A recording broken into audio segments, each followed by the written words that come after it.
Hello, freak bitches. That's right, we're back. Ooh, ah, mixing it up. Props to Dom Herrera. Ooh, ah. Whenever you say ooh, ah, ooh, you got to give props to the Godfather. This episode is brought to you by Onnit.com. Onnit is, if you've never heard about it before, a human performance website. It's all supplements and strength and conditioning equipment dedicated to human performance, including the new primal bells, the new kettlebells that come in the form of gorillas and chimpanzees. These are just the beginning. We have a bunch of different designs coming out. The new gorilla one just came out, and it's fucking badass. It's 72 pounds. It's a badass workout. It's got a big fat handle on it. And if you've never worked out with kettlebells and you buy something like this, let it be a goal. Don't have it be your main piece of exercise equipment, because if you have never lifted kettlebells before and you don't understand it, 70 pounds is a lot of weight to swing around. So I would start light and do it correctly. And if you can afford to, get a trainer or get someone who knows how to do it to show you the movements. Just film it on your phone and then watch it. You don't want to hurt yourself. And so if you're doing anything that is involving strength and conditioning, the main piece of advice that I always give people is learn what you're doing, do it correctly, learn from someone, and then pay attention to your form. It's the most important thing. If you get sloppy, that's when people get hurt. And you don't want to get hurt when you're swinging around a 72-pound kettlebell, bitch, all right? Especially one that looks like a gorilla. You'll feel so weak and fleshy already. We have all kinds of shit, battle ropes, maces, and club bells, and there's a fantastic series of strength and conditioning DVDs, especially the ones that I can recommend, the Extreme Do I know how to talk? Extreme Kettlebell Cardio Workout DVD 1 and 2. There are these fucking incredible workouts by this maniac named Keith Weber. This guy's a nut. He's on the beach doing this workout that literally makes you want to just stop breathing. It's incredible. And it'll kick your ass with a 45-pounder or a 35-pounder even. He uses a 45-pounder, though, in the video. It's fantastic shit. Go to Onnit.com. Any of the supplements, if you use the code name Rogan, you save 10% off any of the groovy shit. All right? Any of the supplements. Rogan. Use the code. We're also brought to you by DeathSquad.tv. If you don't know what DeathSquad.tv is, that's where little Brian Redband has his cute little T-shirts for sale, including Death Squad T-shirt number 3, which you can pre-order today. I like it the best. It's the coolest one. The last two, though, they're definitely getting more complex and weird. And this is a weird fucking shirt that Brian makes. Also, he has a podcast network, Death Squad Podcast Network, that has my pal Tony Hinchcliffe was here. Boom. Hello. He's on Kill Tony, is that podcast, along with Kevin Pereira's amazing podcast, Pointless, and a couple other podcasts that Brian does. But you can catch them all and all the information on DeathSquad.tv, including the pre-sale order of those T-shirts. My T-shirts, HigherPrimate.com, are restocked. So go to HigherPrimate.com, get yourself some psychedelic chimpanzee shirts. Everybody wants one.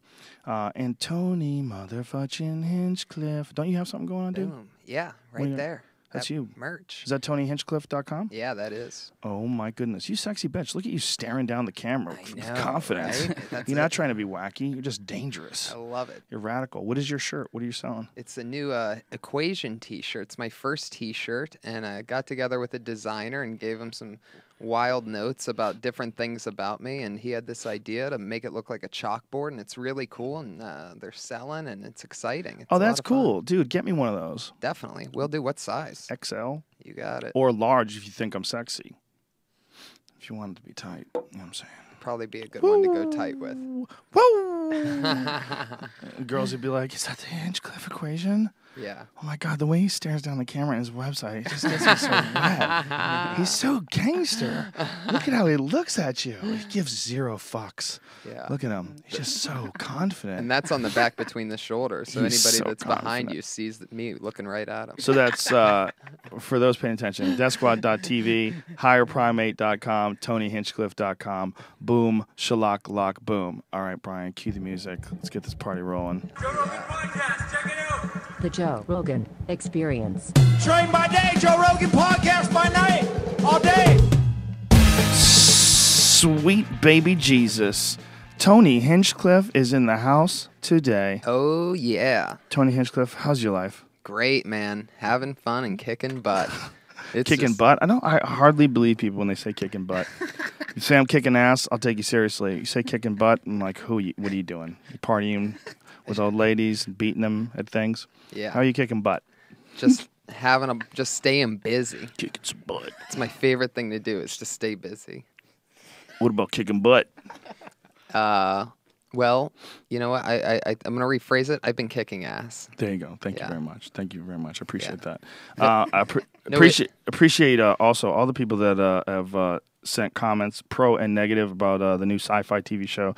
Appreciate all your input. I think this is a rare time where people get to give input about things they see online, whether it's a stand-up comedy show or a TV show like this show or anything. It's important that people get to talk about stuff and tell me what sucks. I want to know, and it's not perfect. There's no shows are perfect, man. It's hard. It's hard to do a television show that's perfect.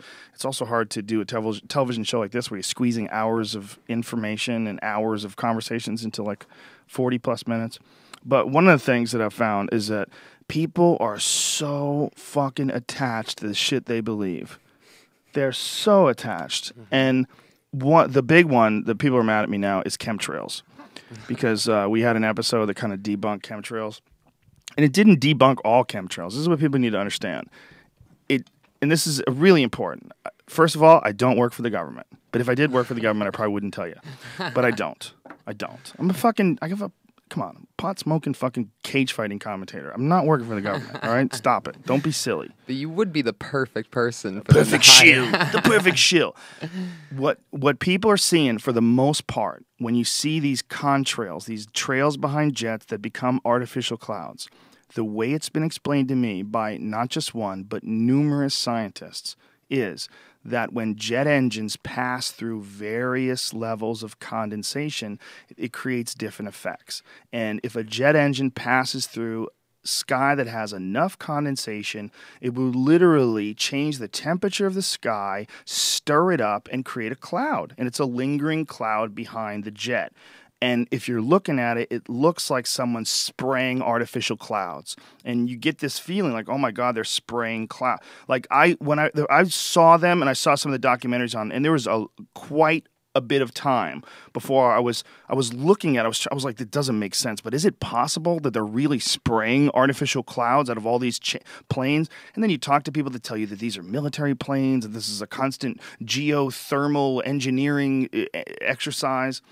But then when you find out that it is possible to put a jet engine through various levels of condensation and create these clouds, like scientifically proven 100%, you got to go, okay, well, that's 100%. If that's 100%, is there a way to tell when they're going to leave contrails and when they're not? Turns out there is. There's a NASA website. You go to the NASA website, it shows you where there's condensation, where there will be contrails, and it's for pilots so they could see better. It's for people that are like trying to observe the sky. There's like a bunch of reasons why they monitor this shit. They know when contrails are going to exist and when they're not. In fact, in 1942, the government was trying to figure out what the fuck was going on because this is when they first started having planes involved in World War II, and they put out a paper on what they called persistent condensation trails. And that is these lines that were behind these planes. And their conclusion was that it's a natural part of what happens to the atmosphere when a plane flies by, and that sometimes they last and sometimes they don't, based on how much moisture is in the atmosphere. 1942 they did this. So this is something that has been scientifically able to be explained for a long time. That said, now this is where everybody gets crazy. I'm sure the government, or let's just say people that are evil. Let's not just say the government, because it's probably not even the government now. It's probably the government of the past, which you can't blame the people now. You can blame them on a lot of shit, but you can't blame them for shit that happened in the 50s. For sure, people have sprayed things out of planes. 100%. Yeah. It's definitely happened. For sure, you're dealing with a power structure that values money over certain aspects of humanity. For sure, 100%. But we got to be honest about what's happening and what's not happening. Southwest is not spraying artificial clouds. They're accidentally making them in a natural byproduct of a jet engine passing through condensation. But it doesn't mean that people haven't done evil shit in the past. It just means that's what that is. And people are getting so fucking mad at me on Twitter and calling me a shill and a government agent and thinking that somehow or another I'm changing the truth because I want to protect myself or something. It's just, I think people are looking for like a reason, something to blame, the lack of health and feeling good and, on. And I think that they do that and then they blame it on the chemtrails and they roll into McDonald's and eat 5 Big Macs and wonder why they're feeling shitty. They think they're spraying stuff down on them. Have you ever seen the video with Prince on Prince sitting with Dick Gregory? Pull it up. Prince talks about chemtrails. Prince is talking about chemtrails Prince in the the hood. Prince? Prince, one of the baddest rock and rollers of all time. Wow. And he's talking about chemtrails in the hood when he was growing up, and it sounds like he's singing a song. Like it's like almost lyrical, like the way he looks at it. It's like sometimes it snows in April. I thought it was purple rain. Yeah, the video is the video is really quite fascinating. Did you find it? Yeah. Okay, play this bitch. Like Jack. Listen. Like Jack? Yeah. Oh, it's not Dick Gregory. I'm sorry. Well, because I knew I was right. We talked about this in our very first interview and conversation together.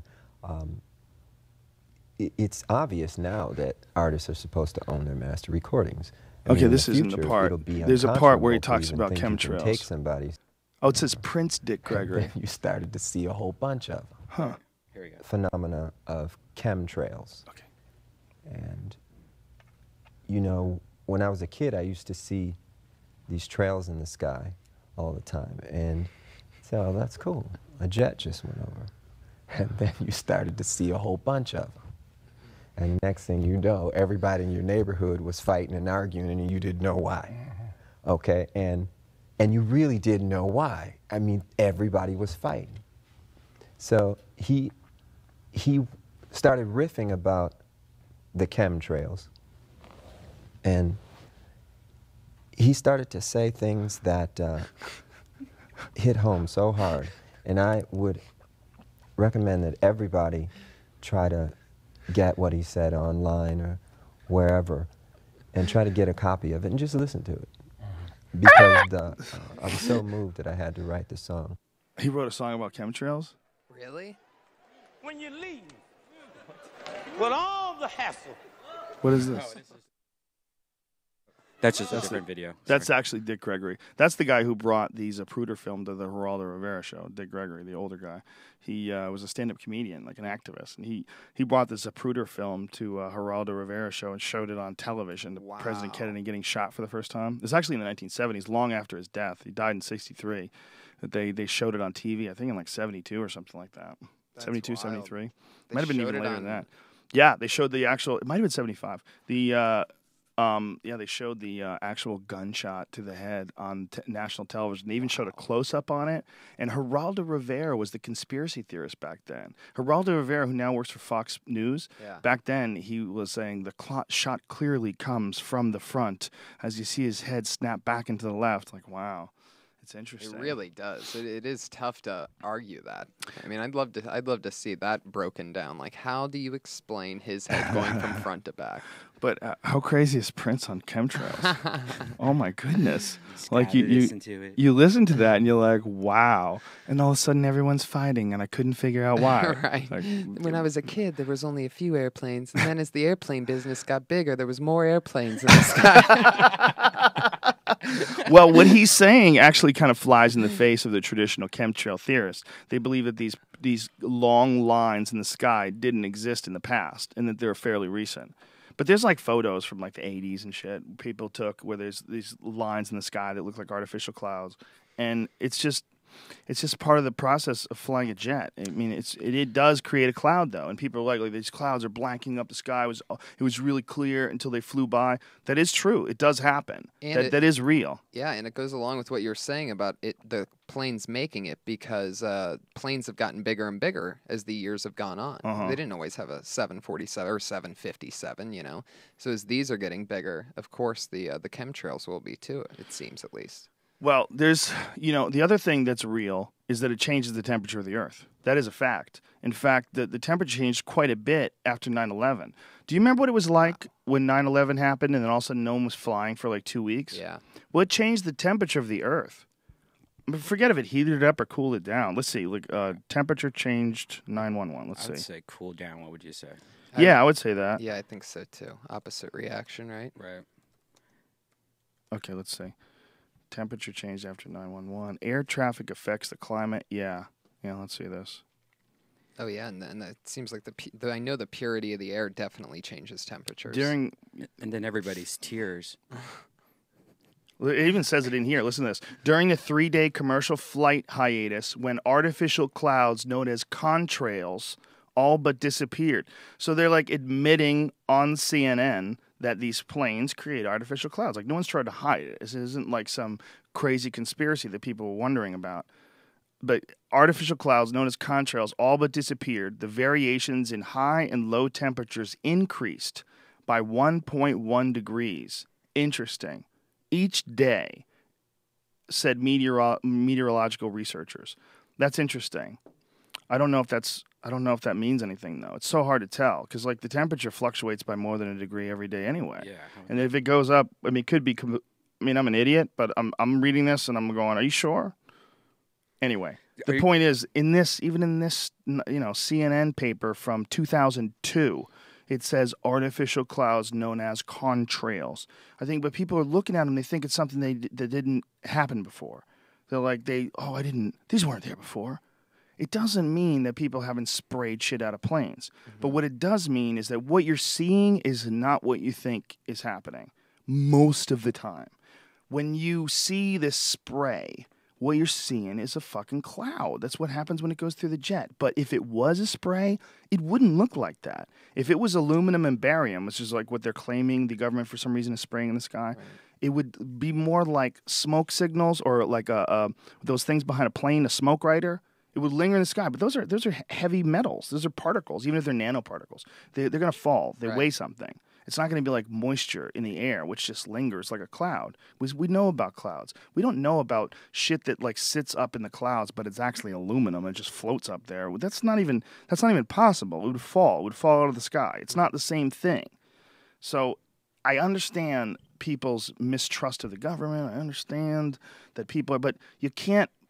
When something's explainable, you got to explain it. And it doesn't remove all the other possibilities of nefarious doings, but it does explain one thing that people are trying to point in the wrong direction. And the problem is, if you point in that direction and then people can prove that that's not what's going on, but you won't let it go, then they're not going to listen to you when it comes to other shit either. They're gonna think, oh, you're that guy that believes this shit that's kind of wacky. Right. And this is one of those things. It's a tricky one, man. It's really tricky. Yeah. Because it looks like they're fucking spraying artificial clouds. Right. And in effect, they are making artificial clouds. That is a fact.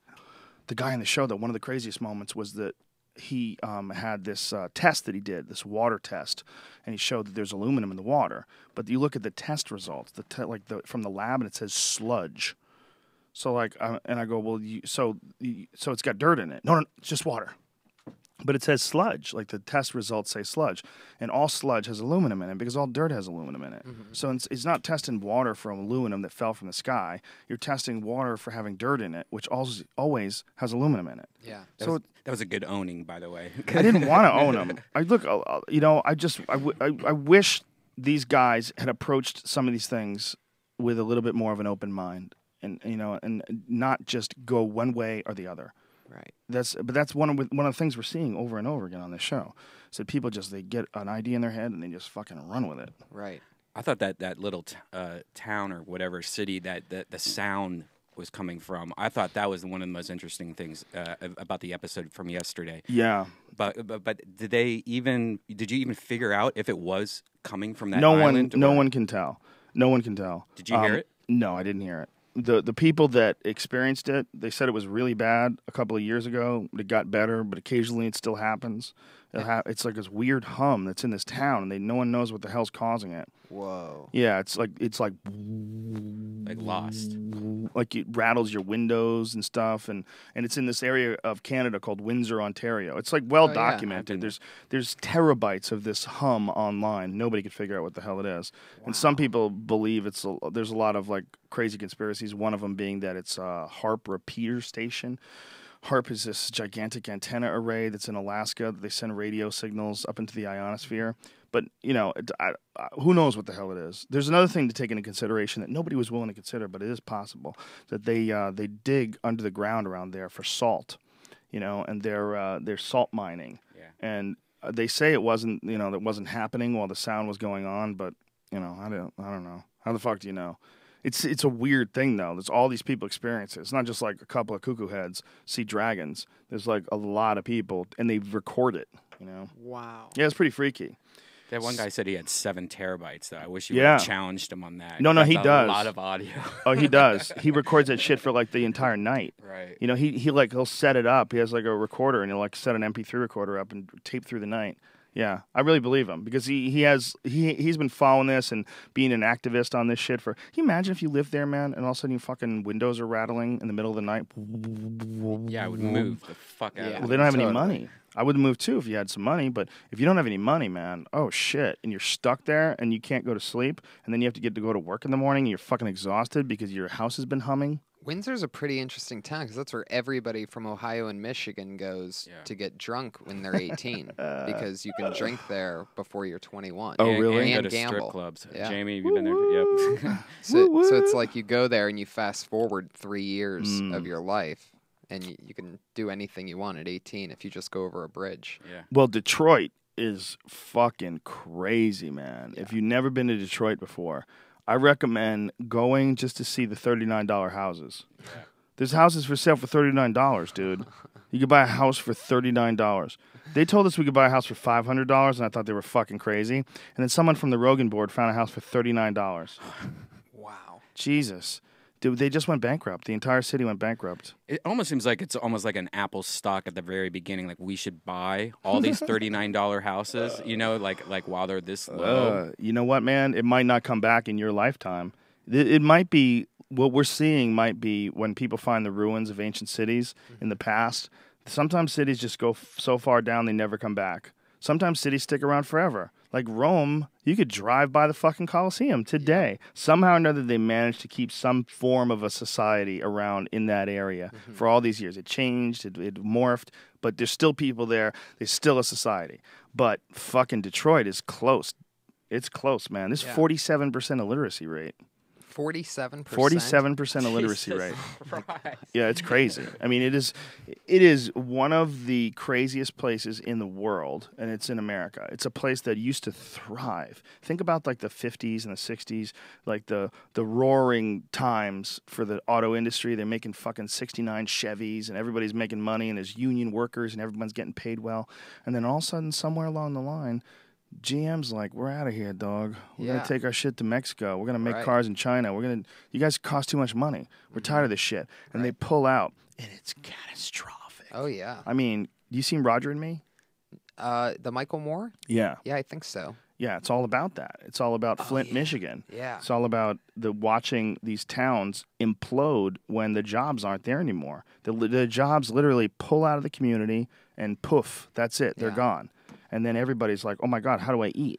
And then it's fucking crazy. And that's going on right now. The city where I'm from just got ranked. There was an article I tweeted. It's the #1 most dilapidated city or something like that. And it used to be the #1 steel-producing city for the entire world. And they built it there because it was so cloudy that back in the day, satellites couldn't see through clouds. Oh, my God. So they built it all in Youngstown, Ohio, which has the weird lake effect. So there's always clouds over where I'm from. Pretty much, and so the whole steel industry was there, and then it's nothing. I mean, there is nothing there now.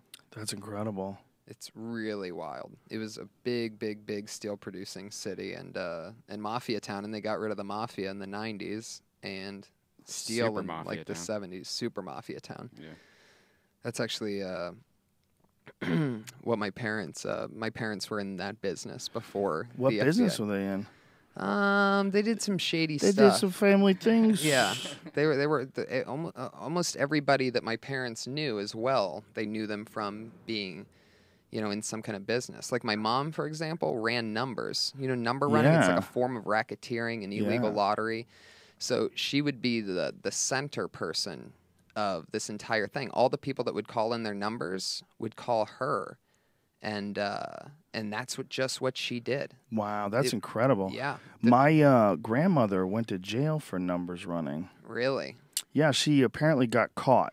You know, what she would do was she would be like the go-between or something. She would like move things for, you know, it was like a job, I guess. And they arrested her, and she didn't want to rat anybody out, so she spent like 6 months in jail. Wow. Yeah, I didn't even know about it until I was like in my 20s. You know, my mom never told us about it. Yeah, it's interesting. She had no choice but to tell me because when I was a kid, you know how when you're a kid and the phone rings, you try to pick it up. Hello. Well, people would ask for Gina, and my mom's name's Joy. So when they're like, "Hello, is Gina available?" No, Gina lives here. Sorry. And I remember one day I told my mom, I go, "Mom, people keep calling asking for Gina." She goes, "What are you doing with these phone calls? What do you mean?" I'm like, you know, because she was missing business. I was just being a little kid being helpful. No Gina here, sorry. Oh, wow. But and so very young, I had to realize what she was doing because also she was on the phone a lot and she would be repeating back these numbers to people. And there's like all this terminology and stuff like PO and box and all these different things. Like you want that straight or boxed, which means like straight means you're picking 3 numbers in a row, like 4, 6, 7. And box means you could have 4, 6, 7, but if it comes out 7, 4, 6 or 6, 4, 7 or whatever, you win either way. So there's all this terminology. So you'd hear her on the phone 3, 3, 4, 4, 6, because she would repeat back the numbers that they just gave her to confirm.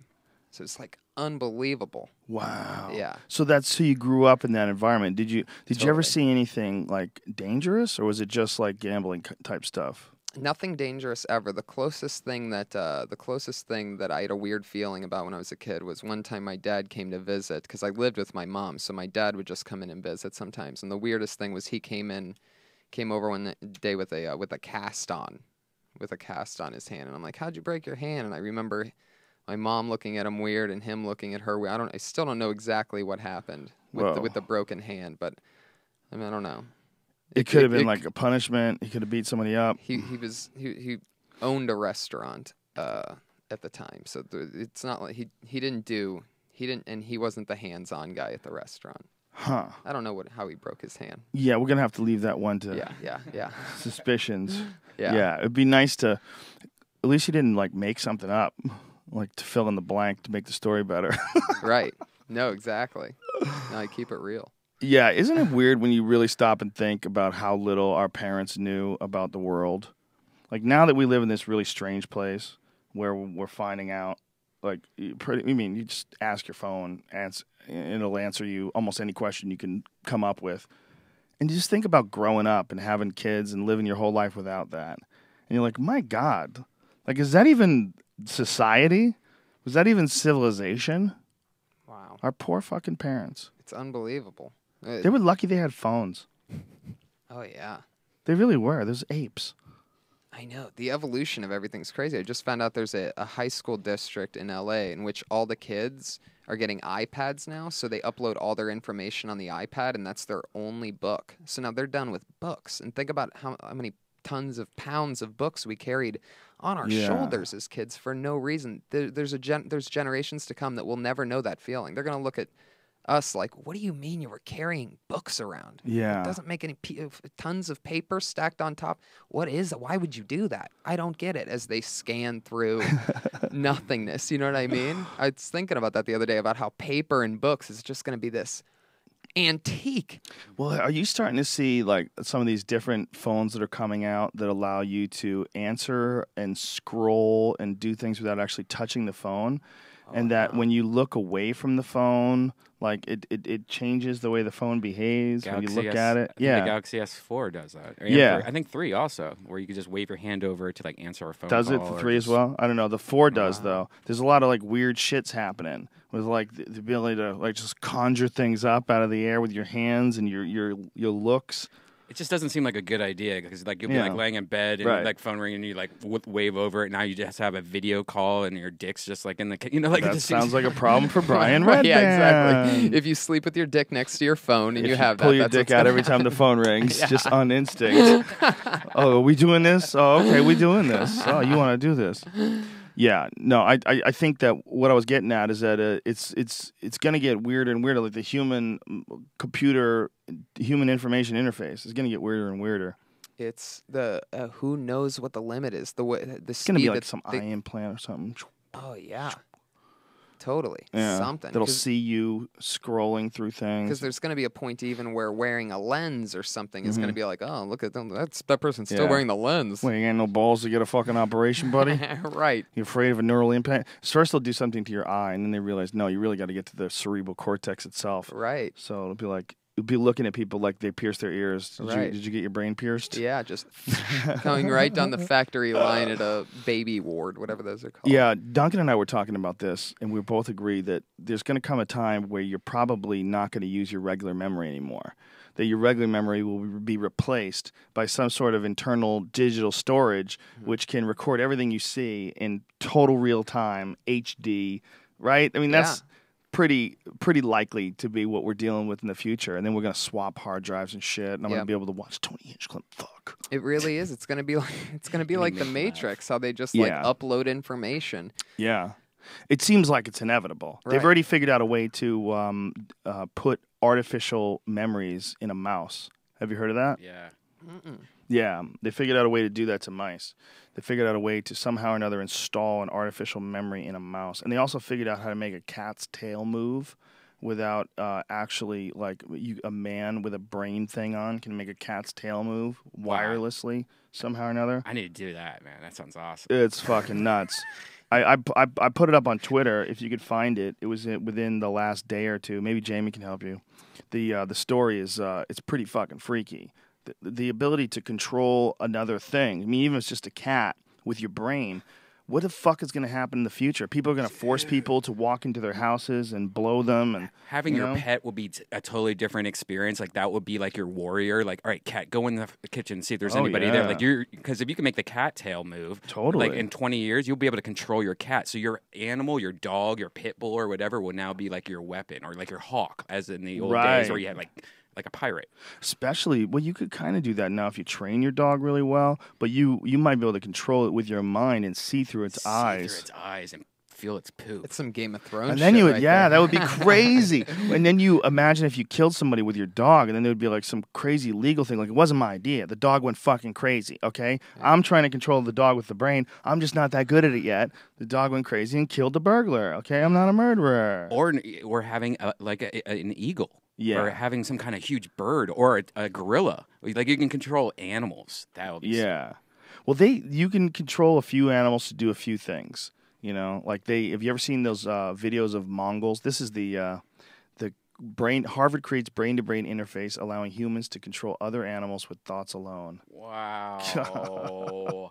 Look, see the tail? Kidding me? You see the tail? The tail's hooked up to this thing, and they figured out a way to make the tail move. So we can already have a cat's tail answer a Galaxy 3 phone. So it seems like it's just a matter of time before you're able to control everything the cat does, and then that'll be like version 1, and then eventually version 2 will be you'll be able to see what the cat sees. Whoa. It's crazy. That is fucked up. Isn't that wild? That's what it's turning into. Human beings just wanting to be cats and stuff just because they can. Man. Like the cat's like, hey, where's this? Can I be a human? It's so crazy. It's so crazy. It's all so crazy. It's weird. It's so crazy. It's weird. Right. Because you wonder, like, where is this going? And there's no way to know, or else we would. Well, it seems like it is not going to stop. It's just going to get more and more invasive, more and more. You're going to be able to do all kinds of really strange things within the next few years, or they're going to. Whoever has that kind of technology, controlling a fucking cat's tail. Jesus. This is awesome. Have you ever seen those videos of the Mongols that hunt wolves with eagles? Holy shit, dude. Golden eagles might be the most gangster animal on the planet because they do not give two fucks about a wolf, and they swoop down and kill a wolf with their talons. I showed it to Steve Ranella. He's a hunter. He's got that show Meat Eater. He's unimpressed. He said they were more coyote-looking wolves. They weren't the biggest wolves in the world. Right. Which I'll give you that. Yeah. They're still fucking wolves. Right. You Versus know? a bird. Think about that. You weigh about 140 pounds, Tony Hinchcliffe. Yep. Could you imagine if you had to kill a 60-pound wolf with your fucking teeth? No. You have to tackle a wolf and then kill it with your face. You know? An eagle weighs 25 pounds, and it does that. Swoops in and jacks a fucking wolf with its face. clings onto the back of this thing, attacks it, and takes it out quick. Watch this shit. Watch this shit. You got it? No, I know. Pull it up. Mongols hunt with eagles. It's gonna trip you out, man. I watch this once a month. And then what? The eagle comes back to the Mongol? Yep. Kills the wolf, and then they use the wolf fur. They take their furs. Wow. They make like hats out of them and shit. I don't understand why the eagle does that. Because they're gangster. They don't give a fuck. Watch this shit. This is really trippy, man. Look at this fucking bird. This agent of death. Soaring dinosaur of death. Watch this. Bam, bitch! Just that wolf knows it's coming, too. And it fucks him up so quick. It just gets those claws around its neck, and it's a wrap within seconds. Look at that heartless motherfucker. Watch this shit.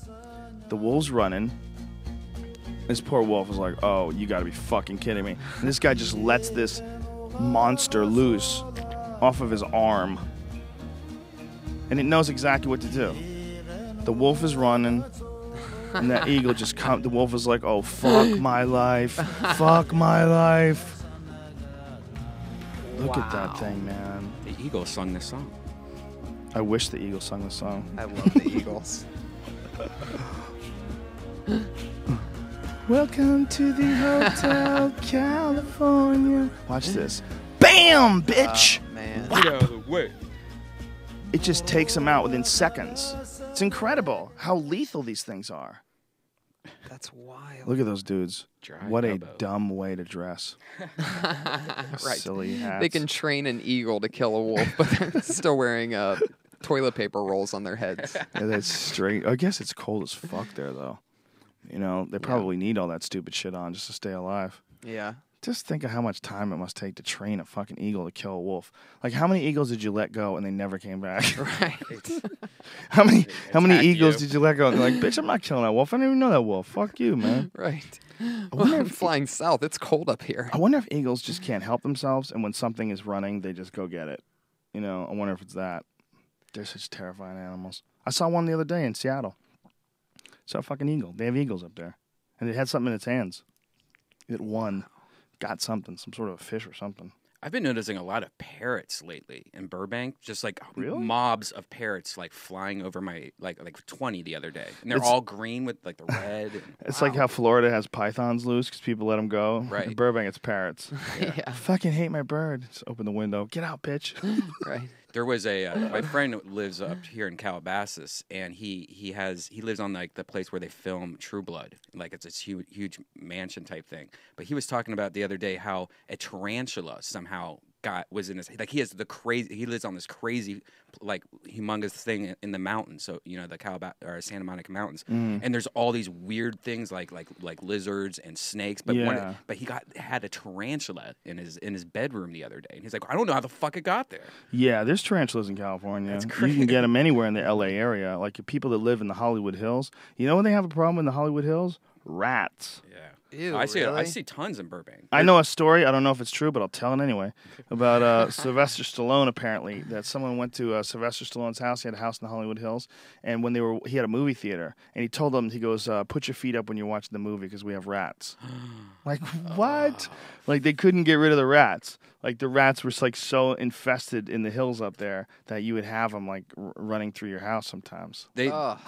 they run on the power lines outside my like I'll sit out back and just see rats Yeah. running on the, and then one time a rat came up and stepped on my foot or something like that, and I Were you barefoot? yeah. and Oh I- my god. I threw my laptop. It was like the first time I bought a new MacBook, and I opened it up for the first time, and I'm looking at it like, oh, look how nice and sexy this is. Rat right on foot, throws laptop up in the air, falls catch it? down. No, Oh, it no. fell down. Did it break? No, it luckily just landed fine. But Powerful build quality. Yeah. Powerful iPhone, Yeah. Apple product pitch. Yeah, rats are fucking gross. They carry disgusting diseases too. Those fucks. Ugh. The Black Plague came from rats carrying a tick, I think, or a flea or something like that. I think that's what it was, right? Something like that. I think it was some sort of a parasitic thing that rats were carrying that bugs gave them. It's so gross. I'm one of those people where, like, if I were to see a rat or a cockroach where I live, I would just move. Well, that's one of the realities of living in New York City. if you want to live in New York City, you're going to see roaches and you're going to see rats if you're paying attention. When I lived in New York, there was one time, I never lived in the city. I lived in New Rochelle, which is like just outside the city, like outside of the Bronx, little suburb, Westchester. I parked my car at this gas station, and it was back when there was payphones. I didn't have a car phone. I had to make a call. I had to like get out of the car. Wow. So I'm making a call on this payphone. And as my car is parked, I'm watching rats jump on top of the tires and climb up into the car. I'm watching them. And I'm like, what the fuck? I mean, not one, like 3, 4, 5. They just kept doing it, looking for food. Like the car parked, so they jumped on the back tire. They run over the top of the tire. They run under the car. They ran up into the engine compartment. And sometimes they just stay in the engine compartment and your fucking fan tears them apart because their stupid heads are in there. And you start the car up and and fucking you open up the hood and there's just splatter everywhere because some stupid rat got inside of your fan. Yeah, man, they look for food everywhere. They'll burrow themselves into little tiny holes to try to search for something that might be food. That's Yonkers. Yeah, well, it was that was in Manhattan. It was in New York City. I'll never forget it. I was just like, what the fuck? And then when you find out that there's as many rats in New York City as there are people. There's 7 million people in New York City, so there's 7 million rats in New York City.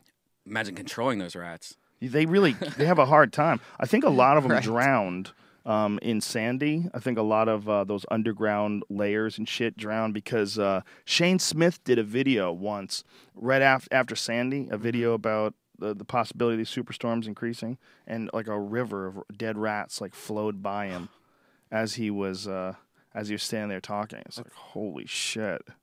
Ew. The thing that scared me when I moved here was I lived in Burbank when I first got here, and the black widows. Oh, yeah? Like first it's like almost a normal spider until you really look at that belly and you see that red diamond thing. Oh, yeah. That's the part where you're just like, this fucking thing. And it's interesting how nature sort of warns you about, I've read things about how snakes, if you see like red, yellow, black, and that spider, that red diamond, I mean, if you look at it, it's like a warning sign. Right. Yeah, you're totally right. It's incredible how nature does that stuff. You know what else I saw recently is a thing about how butterflies, if you look at butterflies that are around area where snakes are, when their wings are up and they're just chilling, most of them look like snakes. Like if you look up a butterfly snake, it's unbelievable. Wow, that makes sense. So then any intruder that comes by is like, oh shit, a snake, instead of, look at this pussy butterfly I'm about to eat. That's interesting. It's really incredible. Yeah, it's weird when you see animals that have figured out how to mimic their environment. Like have you ever seen octopus or octopi that change their shape and their look to look exactly like their environment? Wow, look at these crazy looking butterflies. That totally looks like a snake. Right. That's incredible. Yep. Oh my God. And that's what they do. That's amazing. Yep. Wow. Folks, if you're not, obviously, watch, most people are listening. There's what is the Google that you Google? Butterfly snake. Butterfly snake. There's one that looks like these two fucking serpent, actually several that look like it, but they look like these two serpent heads right next to each other. I mean, exactly. The underside, it looks. That corner one, oh my God, that's amazing. Look at that. That's incredible. And now that you've seen this, by the way, you'll notice that in actually a lot of butterflies. It's not necessarily a rare thing at all. I'm pretty sure if they ever see a snake, they're pretty much like, well, that's what I want to be. That's amazing. That is really amazing. It looks just like it. Now, look up octopus camouflage. Octopus camouflage is really weird, man, because they also think that they don't just look at that fucking. It looks like a snake. We're looking at the tip of the butterfly's wing that looks like a snake. I mean, it has an eyeball and it even has a nose. Yep, looks like Steve It has a mouth. I mean, it's a beautiful tattoo of a snake. Yeah. And it's the softest, most precious, easy to kill animal in the world, probably a butterfly of all the things. Yeah, they're like made of mush. I mean, they're softer than a fly. They're a butterfly. It's like they're like a tissue fly is what they're like, right? Octopus or octopi can blend in with their surroundings, and they also think that they use their ability to change shape on the outside, the camouflage look. They think they use that also to communicate. That it's not just... That is amazing. It's incredible. It's incredible. We're looking at this octopus that's completely blended in with this white floor. And there's also been ones that have eaten sharks. They had a problem at this aquarium where their sharks started missing, and they would find like shark carcasses. So they're like, what the fuck is going on? What's eating a shark? And so they watched this video. They set up a camera. See, there's a video of it, Brian. See if you can watch it, if you can find it. But it's they do it on a regular basis. Like, apparently octopus are smart as fuck, or octopi. And they set up this camera, and they watch this octopus just sit there completely camouflaged, and as this shark flies by... But when the keepers here decided to move one into a larger tank with sharks and other big fish, they assumed that the octopus's strength and camouflage would keep it safe. As it turned out, they were tragically mistaken. Watch this shit. Shark's got a gun! It's Sharknado. So you see this thing swimming.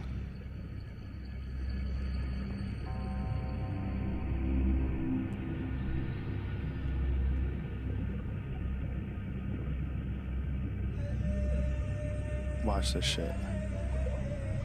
Like, the shark has no idea the octopus is there. That is an evil-looking motherfucker. White eyes. White eyes, completely camouflaged with this environment. Just waiting for that motherfucker to get close. Watch this. It's like, bitch, I got you. Oh my God. That's so It's incredible. badass. And you know, they have like teeth, like little beaks on the end of their suction cups. Yeah, it's like sharp, like little cat Yeah, claws almost. they found giant ones in a fossil, and that they believe it could possibly be evidence for a kraken. The idea of a kraken is like an ancient mythology idea of a giant octopus that would take out ships and kill people. And they always thought it was just mythology and horseshit. Until they recently found these giant fucking suction cups and fossils. And then they realized, oh yeah, if octopus die, they don't live behind anything. It's not like, they're not like a person leaves behind a skull. The octopus, they're mollusks. They're this just movable, you know, sort of weird, flexible material, and all they have is like a beak, and that gets eaten by things like really quickly. Right. So if they die, like, you don't find shit, but somehow or another, someone died, and the imprint of its suction cups left a mark on the floor, and they're enormous. And so in looking at these, they're like, oh my God, like, this was a massive octopus, like something that was just impossibly large. Oh wow, look at this. The octopus got this cat's face. The cat got gangster, and the octopus locked on its face, and it's fucking this cat up. Look at this. Oh my God, it's like Alien. Like an alien face hugger. It's an octopus. Is that a vine? Is that what that is? It's a GIF. A GIF. A gaff. That's hilarious. Yeah, Octopus. cat, you think you're clever?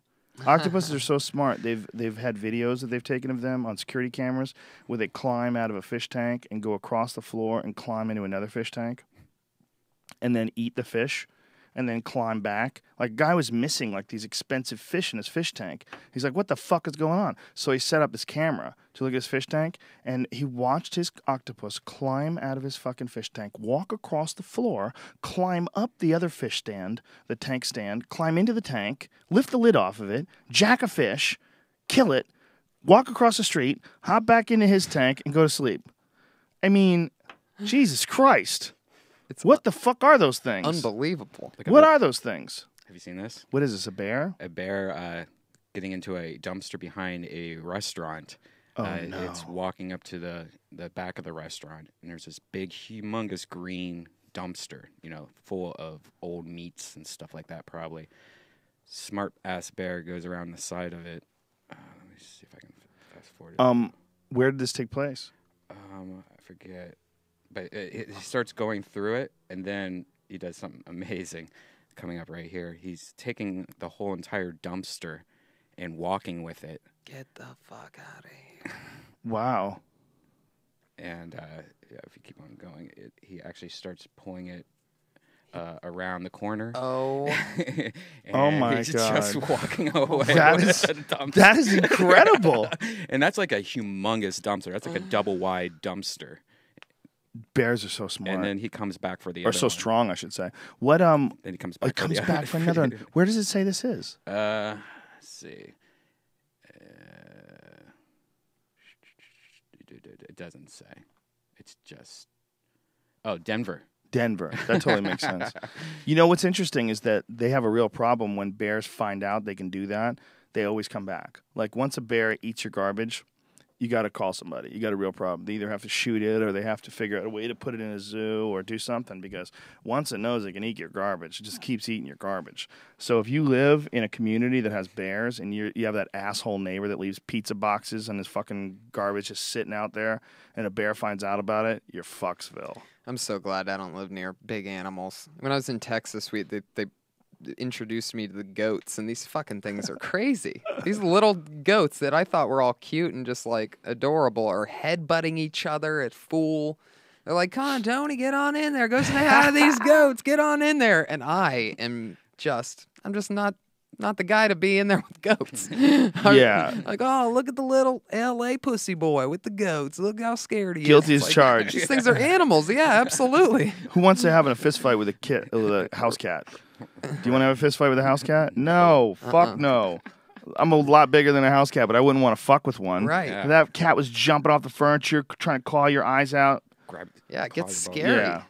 Animals are it's just so different than people. You don't want to fuck with them. I You got get a hu- little goat. I got home late the other night. Even little Twixie scared me. You know, Brian's old dog, Yeah. little white, perfect little baby.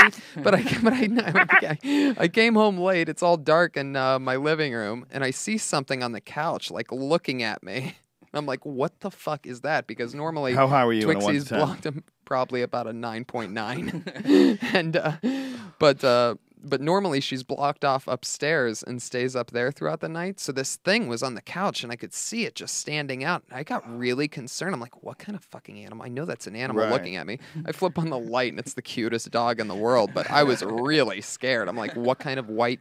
Is that like an albino raccoon that somehow climbed through a window? My brain just started flying. Well, somebody left their door open. It was a photo that was taken. Where was that? Was that you, Jamie? Did you find that? There's a photo taken of a coyote that was in someone's house. No, somebody showed it to me in an email. A coyote snuck into someone's house, and I think it was in Boulder, and just was like in their house. So they open up the front door and they see a coyote sitting in their house, and they're like, "Oh, Jesus Christ! How do you get this fucking thing out?" Right. Did you see the mountain lion that was in the guy's garage? No.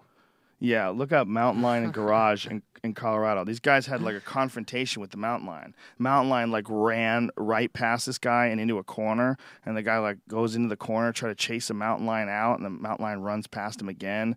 And you're watching this, you're going, "What the fuck?" All these things are happening in Colorado. They just legalized pot. It sounds like the last thing you'd want after getting really stoned.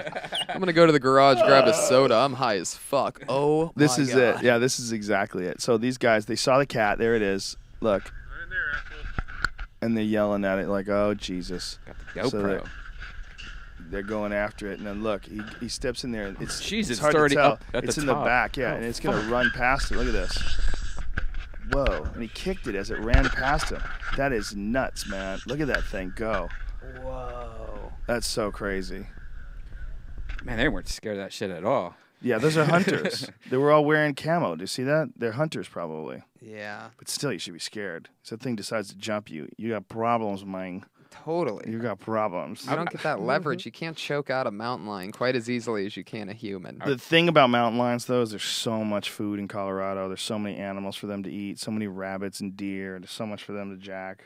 They don't really care. You could just probably have a spray bottle with those guys. Just sit back and chill. Get Come out on, of here. puppy. Come here, puppy. Get out of here, you little mountain lion. Come here, sweetie. Did you see the clip of Steve Harvey bringing up marijuana on Family Feud? Oh, no. Well, it's pretty funny. Check this out. All right, guys, Oh, I here we go. have- We got the I've top 6 seen this. answers This on is the great. board. Name something that gets passed around. Chris. A joint. A joint. Look at Steve Harvey's impression. She pulls his arm off of him. Oh, I am so wacky, the man says. I've seen this before. Have you? Yeah, let's see what he says, though. I don't remember. Can I leave? Yeah. Yeah. Now, Chris, I don't know what 100 people you thought we were talking to at some nice little mall across good old America, but I'm pretty sure the people didn't tell the survey people, hey, an illegal drug. Let's turn around and see how many weed heads are out there with Chris. A joint. He can't believe it. He was talking shit against it. That's hilarious. But this is the best part. The woman's reaction. This is when you know we're going to hell. Why? Because weed? Okay, Tracy. Only 4 answers topic, so. The collection played at church. He clapped because he felt bad about saying a joint. She's got the halo, and I got the horns. Check this out. I like the way you tried to stop us from going to hell. You, Mr. You evil boy, passing around the little thing with this funny smell, looking for some saving here. Church plate. Less than weed. Less than weed. That's the greatest. It's less than the joint. This is not good. I'm just gonna you just go over there. They're gonna play this. Yes. Yeah. Wow. That's hilarious. All That right. is pretty funny. I think my It's mom funny showed me that. You know, if you said a beer, you know, no one would give a shit. Right. You know? But you say a joint, like, oh my goodness. It really is. We're such children. It's so bizarre. Such children. And comparing it to hell, even. Well, he's a real, like, hardcore Christian, that guy. His audience is very, very Christian. He does, like, these big stadium church shows. You ever seen those? Yeah. Is he one of those Yeah. guys that like makes women in wheelchairs walk and stuff? No. He just does stand-up comedy in like these big church shows. He does. He has like a radio show. He does a lot of different shit. That guy. I admire his hustle. Totally. He's got a lot of things going on. He's got his own radio show. Yeah. He does that show. He does stand-up. He does these big church stand-up shows. It's not my style. I don't. You know, it's not my kind of comedy. But I admire the dude's hustle. I enjoy when people hustle. What are you guys laughing at? Oh my God! What? Jam Band just showed me this video, and it's one of the most fucked up. You know Kevin Rose of Dig? Oh, with the raccoon. Oh my God! Yeah. Let's show that. This is What is crazy. it? At one Kevin age- Rose found a raccoon attacking his dog. Yeah. He grabbed it and threw it off. Kevin Rose, like he founded what? What did he? He found Dig. He was on the Yeah. screensavers, you know, Yeah. on G4 and stuff. See, it says at 1 a.m. I heard my dog Toaster crying and yelping in pain. I discovered a raccoon attacking him. I do not encourage animal violence. I wanted to get the wild animals far away from us as possible. Toaster is okay, but has some claw and bite marks. So that's what it says at the beginning of the video. In the video, you see this raccoon and the dog are fucking going at it. And so Kevin Rose runs down there, grabs the raccoon, and slams it. And then kicks it. Holy shit, he's gangster. He grabbed that thing. He didn't kick it first. He just reached down and grabbed it with his hands, and then Hulk slammed it. Wow. Oh, shit. Bam. That's down a staircase, isn't it? Yeah. Whoa. Now, where is that a security camera that caught that? Yeah. Is that his house? Yeah. Wow, that's so crazy. gangster. He grabbed that thing and hurled it like a pillow. Yeah, body slammed it. Hey, that's how you do it when your loved ones are in danger. Mm-hmm. You know, that's like when a woman picks up a truck to save her baby. You know, that Yeah. kind of shit. Yeah. You get that freak strength. I think I would have just kicked it. I don't think I would have touched it with my hand. I think I would just like as hard as I could. Yeah, I just, think you're right. I think I probably would have too. Yeah. But who knows? No, you hear that yelping of your favorite little pet. Yeah. Little Wiki has a. You might just- I would grab a raccoon off of your dog if it was happening. You So might just go cute. red-eyed. You might just get Yeah. crazy. But God, how scary would it be if that thing locked on your face? Yeah. It's like, I just took my dog to the vet, and he had these canines. I guess like puppy teeth. Like they're supposed to fall out, but a lot of times their normal teeth will grow around their baby teeth. yeah, you told me about this. Yeah, so she had to pull out all these teeth. Man, that poor dog is just sitting there like looking at walls, crying. Yeah, that's fucked up, man. It's weird when you get these little breeds too, because you got to think like, what are those things like? I mean, how healthy is it to make an animal that weighs a pound? You know, what's involved in that process? Is that like normal? It's a normal sized breed dog, something though. like that. It's not a teacup or anything. It's just a Shih Tzu. Yeah. But it's a lot of people think it's like a teacup, but I think it's just a runt or whatever it's called. You know, like the baby of the litter, the small one of the litter. I think it's called a runt.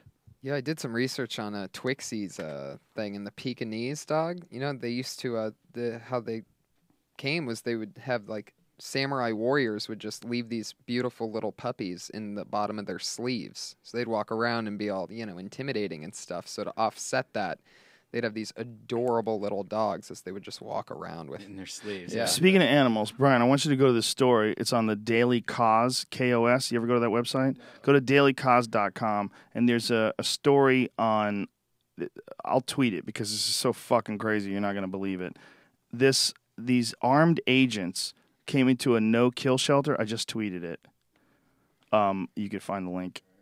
These armed agents, when they had a no-kill shelter for like dogs, so like if you don't want, you could donate money, and it's like a non-profit. So like for a dog that goes to a pound, a lot of times they're in danger of being killed. So there's a few of these no-kill shelters that people set up to make sure that these animals don't die. Well, someone put a deer in one of these no-kill shelters. So aerial photos were taken. They saw the deer. A warrant was issued, and a raid ensued by heavily armed agents. The staff was corralled, not permitted to make calls, and cell phones were confiscated to delete pictures of the raid, and a baby deer named Giggles by the staff was seized and stuffed into a body bag and then promptly killed by the agents. The presiding warden compared it to a drug raid to justify the SWAT-like tactics. They compared it to a drug raid, that having an illegal deer on the premise, a baby deer that they've been taking care of, was like having drugs. What the fuck? So they came in there, and this is in Wisconsin. The Wisconsin Department of Natural Resources agents and the sheriff's deputies raided this nonprofit no-kill shelter, put this fucking baby deer in a bag, and then killed it. This is insane. The article says, yes, dear civilized world, heavily armed agents of a state government in the U.S. of A.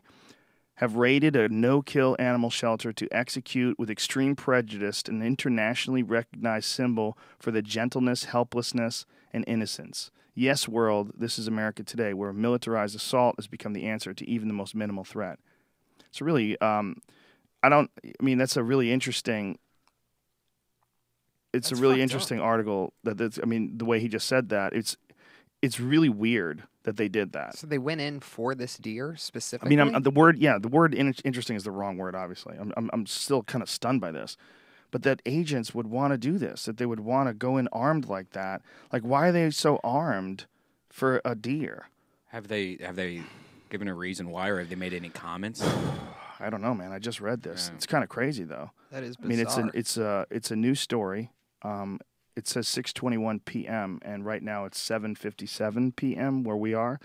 I don't know if this is Pacific time. Yes, it's Pacific time. So it's only like a couple hours old. Oh wait, this is August 1st, though. Yeah, today's August 1st, buddy. Isn't it? August 2nd? August 2nd. Does it say the 2nd already? Yeah. Oh my God, where's this fucking life going? Oh man, this life flying by. Anyway, the story's gone viral now. It's saying the Daily Cause is Daily KOS. Excellent website. There's always like really interesting stories there. So go there and check that out. And if you're looking for the link to the story itself, it's on my Twitter feed, which is Joe Rogan. It also has a beautiful picture of Michelle Bachmann on the front page. That crazy conservative lady. Yeah. I love those crazy conservative ladies. Maybe that deer was like some kind of a government experiment and it got away. Oh, right. Maybe it was like 28 days later deer. It has to be something crazy for them. Killing the deer is one thing. Maybe they're just bored and they wanted something to do, and that was like a big deal. Just run in there and fucking... Deleting the pictures, that seems like... Yeah. A whole nother illegal move. It seems like you should be able to take whatever pictures you want on your property. Yeah, they want to minimize any kind of political situation that would come up from killing a deer, and they probably thought the best way to do that is to stop any photos that are being taken. You know? Wow. Yeah, kind of crazy, really. Yeah. Just, it seems a little bit overkill-y. Maybe Wisconsin's just trying to act gangster so they get some attention. I don't know, man. It just hurts your feelings. Like, and this is coming from someone who's killed a deer, you know. But I killed a deer to eat it. Right. I didn't just. Someone has a baby pet deer and Fenced into a no-kill ranch. It's just so crazy. I mean, the people that would be the biggest animal lovers probably that you could find were the ones that would be working there. So to do that to them is like extra cruel. And another thing that's really bizarre, did you say that they put him in a body bag and then killed him? Yeah, like they just clubbed it. They just grabbed it and stuffed it into a body bag and then probably either clubbed it or shot it. Kevin Rose threw it down some stairs. Yeah, I mean, who knows, man? Who knows what it is? Normally you put things in a body bag after. That seems like a lot of hard work. Yeah. It's flailing legs and it's horrible. It's weird, you know? You stop and think about it. It's like that someone could just do that in front of all these screaming, crying people and just stuff it in a bag and ice it. Right, of all the things. It just seems Where's like the it's baby deer? not necessary. I mean, the only thing that you could say, though, and this is true, is that they contain ticks, and those ticks contain Lyme disease. That is possible. And if they were worried about Lyme disease spreading into these other animals, and they were justifiably upset that these people brought a possibly contaminated deer, it does make sense that they would take the deer away and examine it. At least, you know, examine it. But throwing it in a body bag and killing it is pretty cruel. Yeah. It's like, why not? Why not be nice? Why you gotta do that, poor little deer? Yeah. They're so Seems cute. like a really bad way to die. They're so cute, but they're so fucking delicious. It's like there's a battle going on with us, you know? You know what else is delicious? Rabbits. Delicious. And for a while, people they had to eat them. There was no debate. And it's just like recently, where people, you know, in the last few hundred years or so, people have gotten to a point where we don't have to kill everything to eat it. It's not everything near us that's moving. We get hit with a rock and fucking throw into a fire. We don't have to do that anymore. So we have pets. We have pets that used to be our food. Yeah. You know, cute little rabbit. Oh, they're so fluffy. They're like, please don't eat us. We're not aggressive. We just hang out. But sometimes you got to eat them. Yeah. I actually, I don't think you know this about me, but But I'm a vegetarian. I'm a vegan. Total vegan, right? Yeah. I knew there was something wrong with you. I've known this for a long time.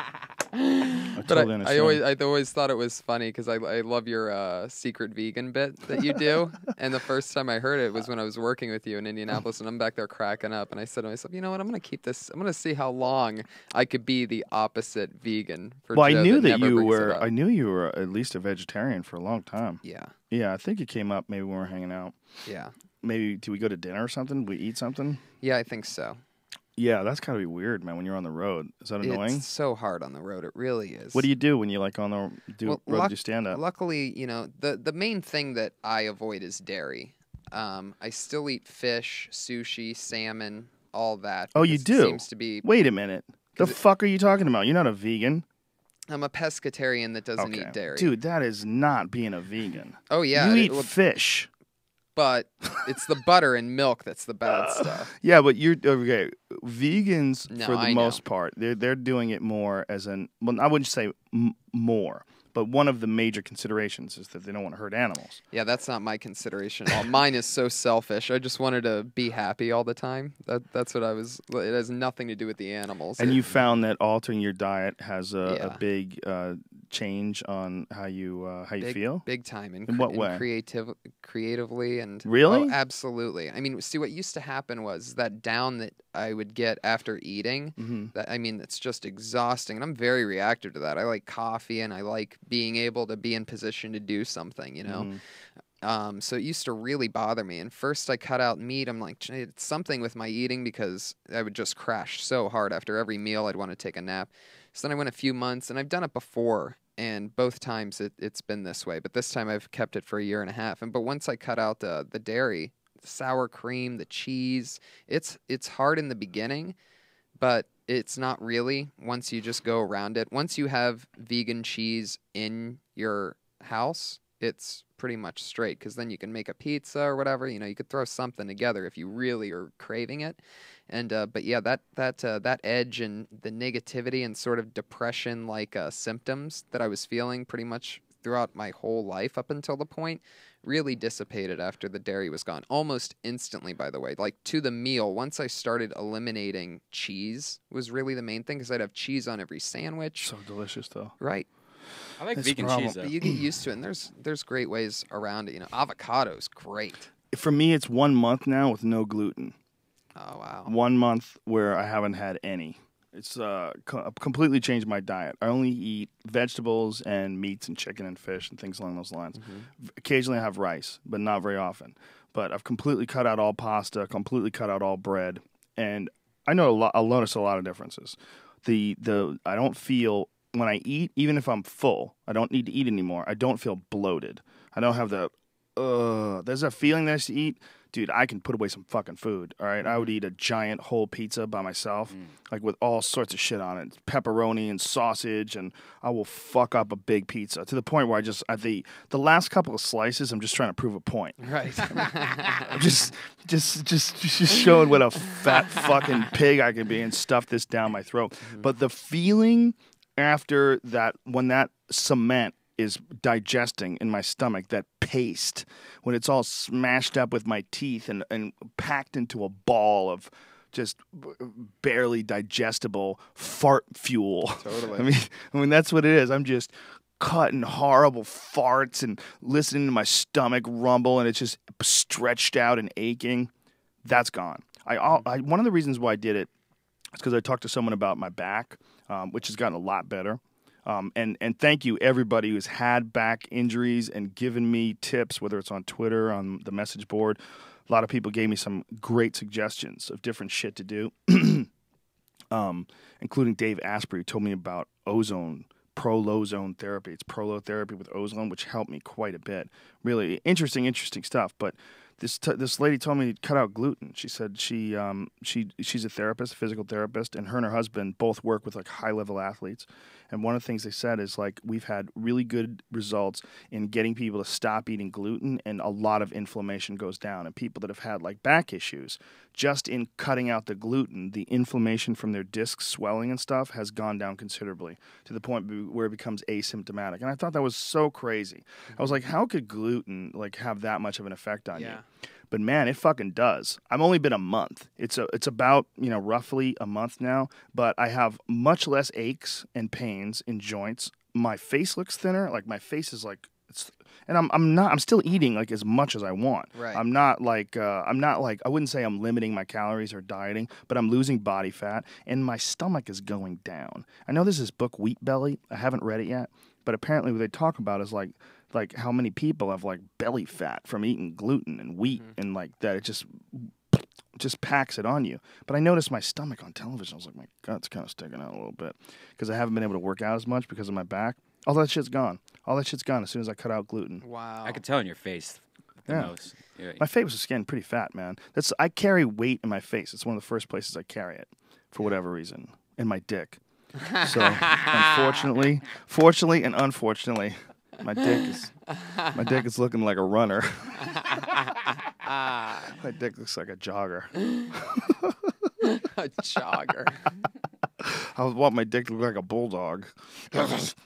Instead, it looks like a jogger with a headband. But I would recommend anybody trying it. Some people say it's nonsense, but one of the things I found out about the internet is a beautiful resource. But no matter what, there's going to be a certain amount of people that think something sucks. Right. It could be the most awesome shit that's ever existed. I've seen people say the Black Keys fucking suck. I've seen people say Louis C.K. fucking sucks. Yeah. I've seen people say Dave Chappelle fucking sucks. Right. Everything that is awesome in the world, someone out there is saying it sucks. You could just search the keywords on Twitter, and you'll find people saying the dumbest stuff in the world. So much of it is people not talking in person to other people and not like having to like have like a sort of like a cooperative, interactive exchange with people. Instead of that, like communicating with people and seeing them in a full 3-dimensional, person-to-person sort of a way. Just the ability to like, Right. fucking, just get online. Fucking Tony Hinchcliffe, you think you're funny? You're a fucking queer. Right. Yeah. They just throw it out there, just unleash from the bowels of their souls. They hide in their apartment from the fucking bill collectors. Right. From their parents who live on the floor above them. It's a weird thing. You know, if I can give any advice to anybody that finds themselves caught doing that, sometimes people think they can do it to celebrities because celebrities aren't really people. You know, I've seen people that, like, they seem like normal folks, and then, you know, they'll tell you, like, yeah, Ariane Celeste blocked me from Twitter. Like, why'd you do that? I was fucking giving her some shit about something. She blocked me. Like, why are you doing that, dude? Do you even know her? Like, Right. you know, why are you having this exchange with her? What are you doing? Yeah. Right. Why are you being so mean? Why are you being mean? Focus on yourself, motherfucker. It's just, Yeah. It's weird when you meet those people in person too. Like there was a guy the other day that came to the comedy club, and he was just like, you remember that guy that came up? He was kind of drunk, and he was talking to our friend Benji, and he was just like, you know, man, you suck. Your set was just stupid, and Right. and we're just like Yeah. interrupting our conversation, Right. and it got me to the point where it was like I almost just want to beat this guy's ass. I'm not even a fighter, but I just want to smash this dude's face in because I've already gone through the please, you know, just get away from us, man, leave us alone type thing. And in the whole night, he wouldn't leave. He kept on getting kicked out, and he would come sneak his way back in, start talking shit to comics, and then Wow. it's like he just needed. so he's like a human in real life troll. Yes, Yeah. he was Instead of like an internet troll. He was really bad at it too because he would come up to the group. He would say somebody sucked, and we're just like, okay, what else? What else you got? Oh, that's it. I just want to tell you suck. It's like, okay, well then that's it, right? So you can go. It's like, why you got to be like that? You just told me I suck. What do you mean? What am I supposed to do? Hang out with you? It's as time goes on, more of those people are being exposed, and they're starting to feel that, you know, they're starting to feel the sting of being mean to people like that. Like, have you seen what happened with that guy that was who's a Reddit guy who was like he was posting like really mean, evil shit on Reddit, and they found out who he was in real life, so they contacted his employer, and he got fired. Whoa. He got fired for his and he's got, like, he was talking about it, like, he's like, look, this is just a persona. I just do this to blow off steam. Like, I'm actually a nice guy. I got a family. Like, he just was entertaining himself by just doing this online. You know, it gets weird, man. It gets weird because, like, I don't agree with that guy getting fired. I'll tell you that. I don't agree with the guy getting fired for something that has nothing to do with his work. Right. Because you find out that he posts mean shit on Twitter or on Reddit. Well, he didn't know that he was going to get caught. Like, you know, you have to show that bar. You know, if like, most people think that the rules are pretty, like, it's a game to a lot of folks. Like, try to say something mean, try to get people to react, try to get people to freak out because you put up some horrifying image. And that game, the parameters of that game have been pretty clearly established. No one was losing any jobs because of that. You had an anonymous name, nobody lost any jobs. Well, somewhere along the line, people decided that wasn't good enough, so they had to go after the people that were posting this fucked up shit. And the way they went after is they find out who you are as a real human being, and then they go after you. And that's where this shit gets weird. Yeah. Because it was like, who are you? Are you your online guy? Right. Or are you the real guy, the real, you know, Tony Hinchcliffe that I see out there in the street? Right. Or are you Tony Hinchcliffe that pretends to be a woman and goes on Cougar Life and tries to get guys to fall in love? Have you been looking at my browser history? How many women, how many dudes out there that are online talking and they think to women are actually just other dudes that are pretending to be women?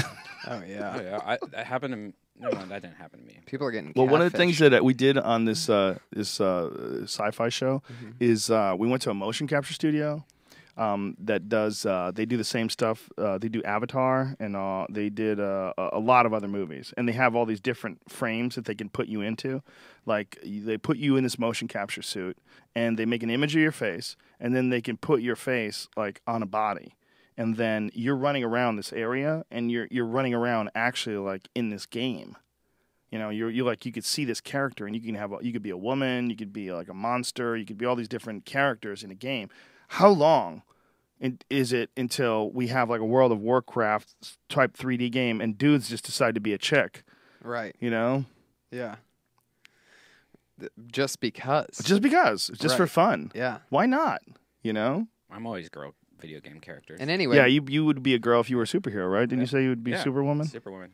and if you had the choice, it would it's you would bother the other players more by killing them being a woman anyway. Like, oh man, I just got killed by a chick. Let me give you a for instance. Let me give you a what if. Okay, let's say I don't know anything about your personal situation, but let's say you're in love. You found the girl. This is the one you want to marry. Okay, and you have the opportunity for one day or 1 hour. Let's say an hour to feel what it's like for you to fuck her, and she gets to feel what it's like to be you having sex with her. So you feel what it's like to be her getting fucked by you, and she feels what it's like for you to fuck her. Do you think you could do that? Do you think you could lie there and get fucked by yourself? I don't think I could handle an hour. I don't think I could handle an hour of what I'm dealing with. Do you think you could do that? Do you think you could deal with like kissing you? And do you think you'd love her enough to let her be you for an hour and you be her? I really, really love myself, so I'm pretty sure that if I got fucked by me, and if I was a chick for an hour, I'd probably really enjoy it. I'd probably be if I was a chick, I'd probably be a squirter. Do you think you'd give up the booty? Would you go anal? Would I give it? If you were a chick, would you take in the ass from yourself? Well, for me, yeah. I mean, from yourself, yeah.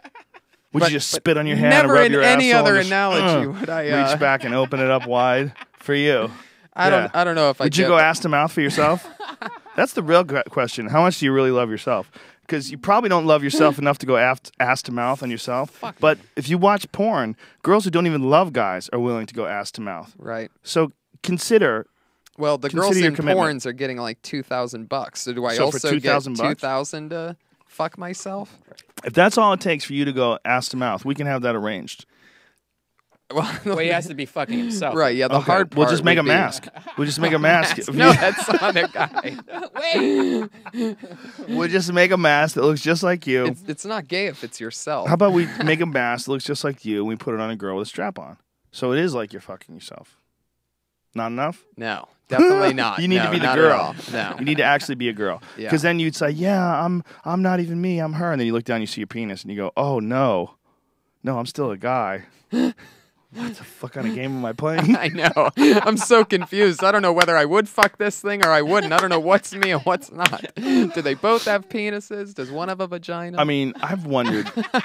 Have you ever wondered what it must be like to be a woman and to be attracted to men, and to be a woman and like have a man inside of you, and like the whole experience? It's so radically different. It would be really trippy if they offered up, like, say, if one day your mind literally can be recorded. Like, say if one day the memory that you experience now is like old school. They're going to have digital memory. They're going to plug it into the cerebral cortex or wherever the fuck your memories are stored, and you're going to be able to have it on a hard drive. You're going to be able to have your memory in a hard drive. And I'm going to be able to take a copy of your memory or borrow your chip or whatever and stick it in my head and experience what you're experiencing. So the question becomes, if that is possible, if you can, like, literally one day experience someone's memories, will you experience you getting fucked by you? That's interesting because it's like, people that are born blind. People that are born blind don't dream in color. Yeah. So I wonder if you could feel a vagina if you don't have one. That's a very good point. That's really interesting. I never even thought of that.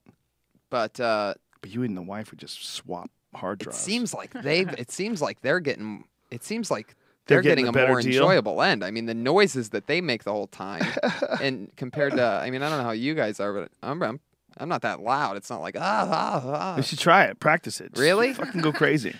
Pretend. I can't wait. I can tell this is life-changing advice I'm about to get. Just pretend when you're fucking that you're an animal in a movie. That's what you should do. Not even a real animal, because real animals are fairly quiet. Like a squirrel. Fuck. Yeah.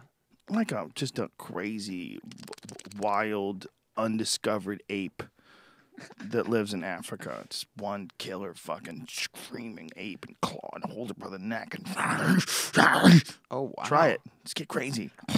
I make sea lion noises. Yeah, the kind that are drying up on the beach because they have a broken flipper. Is that how you get to fuck dolphins, by making that noise? Right. Yeah. By the way, sea lions are the most funniest sounding animal, I think, just hanging out. I wonder what hearing they're that doing. stupid Do you think they're communicating? I don't know. They sound so depressed and dumb and You ain't lying. Yeah, it's not like the best sound. Have you ever heard an elk? Elk? Yeah, they have this weird. They have like a bugle. It's called an elk bugle. Wow. Pull it up like as a sound. It's the weirdest noise. Like animals have weird fucking noises, but male elks, what they call bull elks, when they're calling out the bitches, letting them know what's up. It's time to get some dick. Time to get some dick. Listen to the sound. You hear that? That's an elk.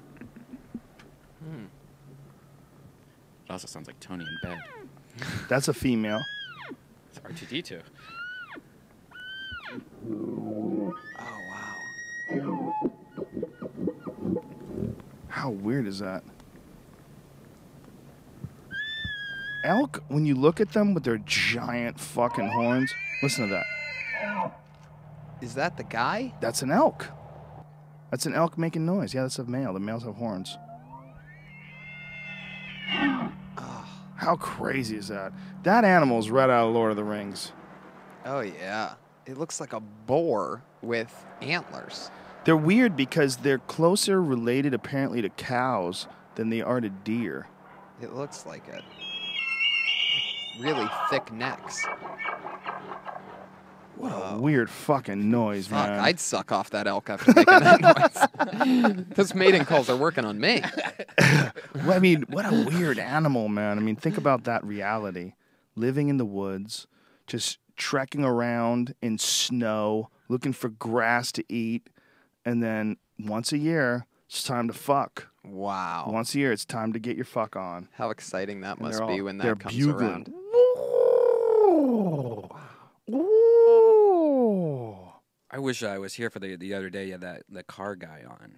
Oh, Matt Farah? Yeah, how was that? Oh, he'll be back again. He was awesome. He was awesome. Fun. We got hammered, too. Oh, I could've jeez, talked Louisa. shit about Volkswagen with him. Why? What's wrong with your Volkswagen?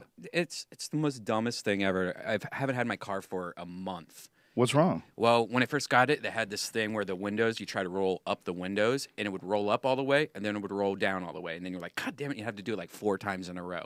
So finally, I was like, what the fuck's going on? They're like, oh, there's a recall. So they take out the windows, and they scratch up, I had tinting on them. They scratched up all the tinting on it. And so then I had to take it back. And then like a couple months later, the sunroof thing broke. The trunk thing, which had like string holding up the trunk, broke. Like all these little things keep on breaking. Like the car, awesome, but all these little stupid things breaking. So then I take it back. They have it for 2 weeks. They give it back to me. They didn't fix half the shit. So then I had to take it back. They didn't fix half the shit. Yeah, What didn't they fix? Like they were supposed to fix this headlight thing, and they didn't fix the headlight. And then when they were fixing the sunroof thing, they scratched up the top of the interior, so they have to replace the interior. And it's not like the general manager and the service managers won't even call me back anymore. They're just like, because they don't have an answer. Like every time I come, like, how about now? And they're like, oh, it'll be beginning of next week. Then next week comes, and they're like, it's going to be the following week. And they just don't even answer my phone calls anymore. It's gotten to that point. They don't answer your phone calls? No, they won't return my calls. Like there was like 3 days that they didn't return my calls. And this is the dealership? This is the dealership, but I just contacted because I went crazy on Twitter, and then of course the Volkswagen Twitter page sent me a message. And what'd they say? So I called up and I had to make up this whole thing where the district manager is just going to figure out what the fuck's going on. So they had opened up a case, but still no car. And they gave me a Passat, which I guess is a nice car, a 2013 to use for the last 2 days. But it's like one of those ones where it's been stripped of everything, where you don't even have like a map, GPS. No navigation? I have like a 4-cylinder, like I have no pickup at all. So I'm like on the LA freeway trying to like speed or do something, and it's just like I have a little go-kart. It's bullshit. That's crazy that they've had it for a month. Yeah.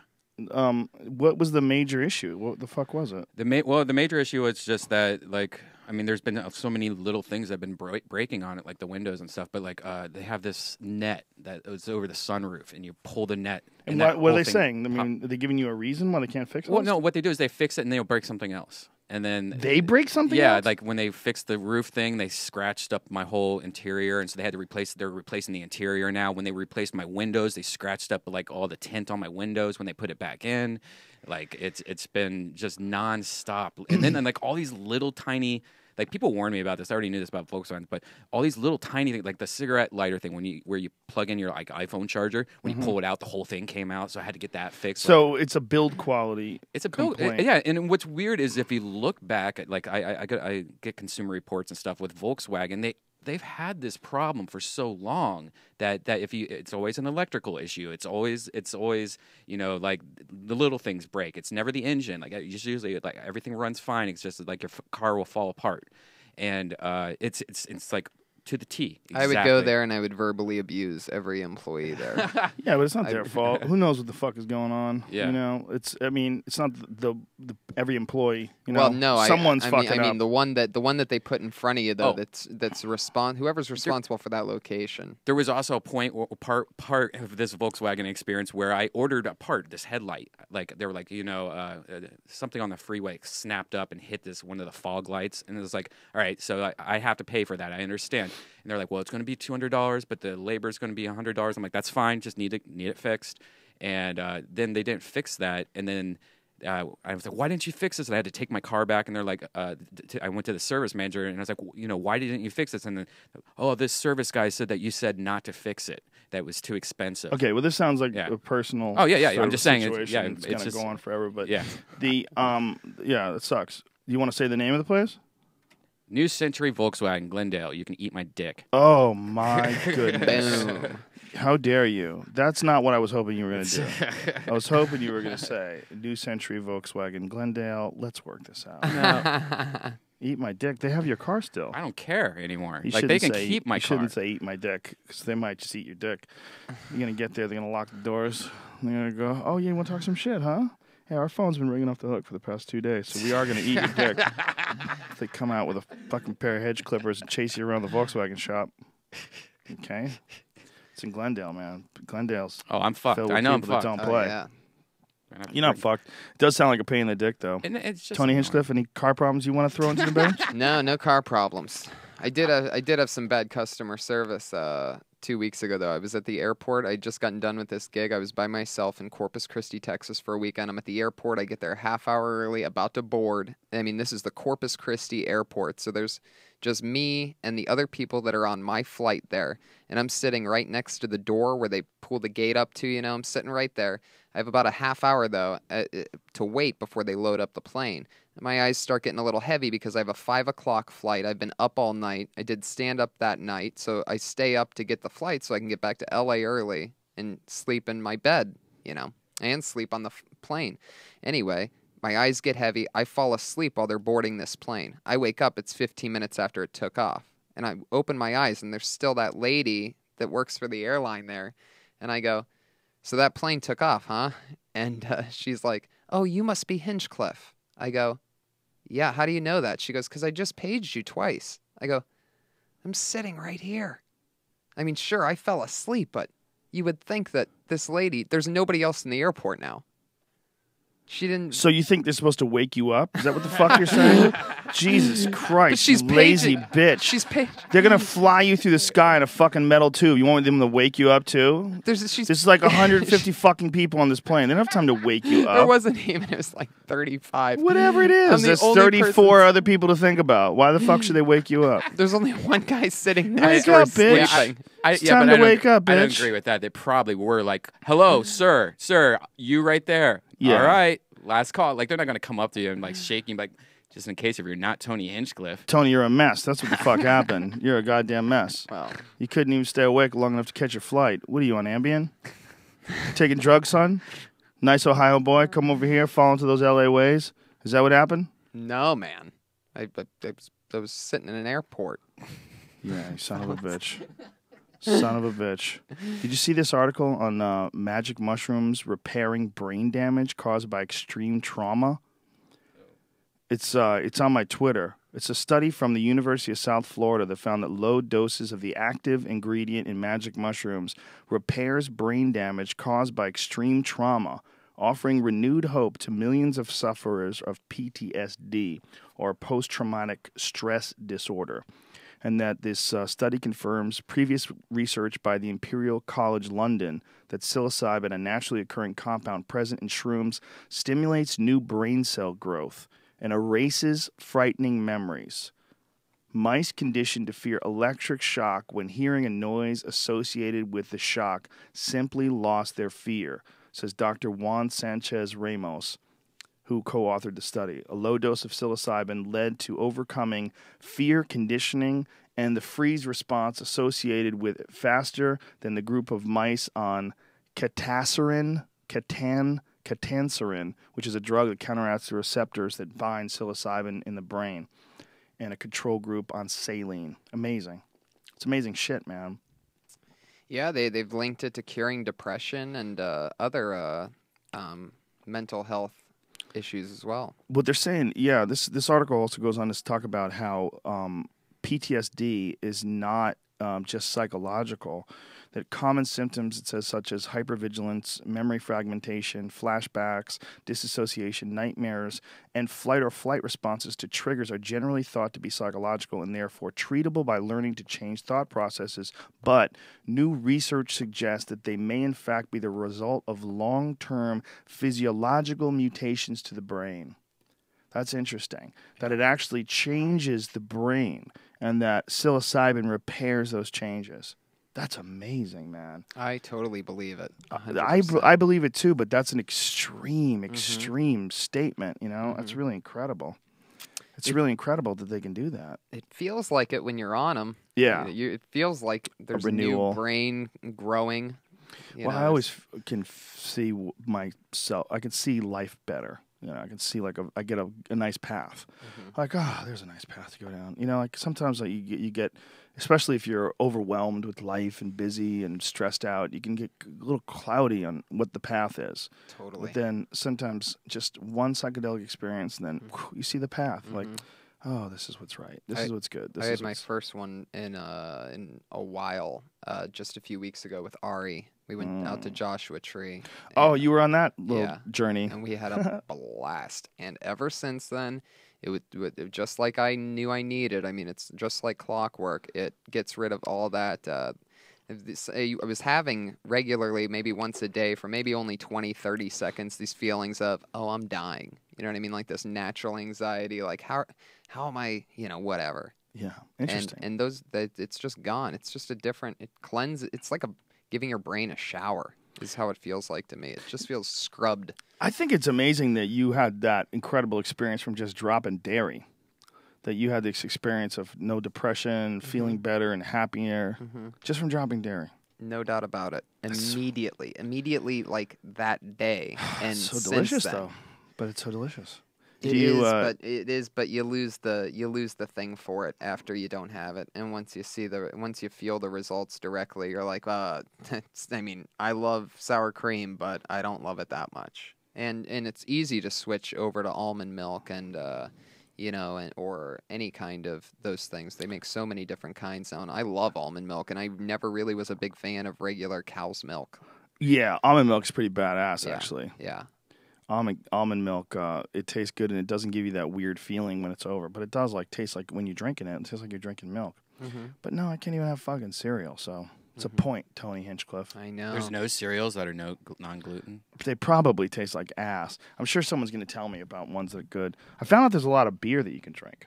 You can drink Budweiser. Budweiser has less than 20 parts per million. That's how you judge whether or not something is gluten-free.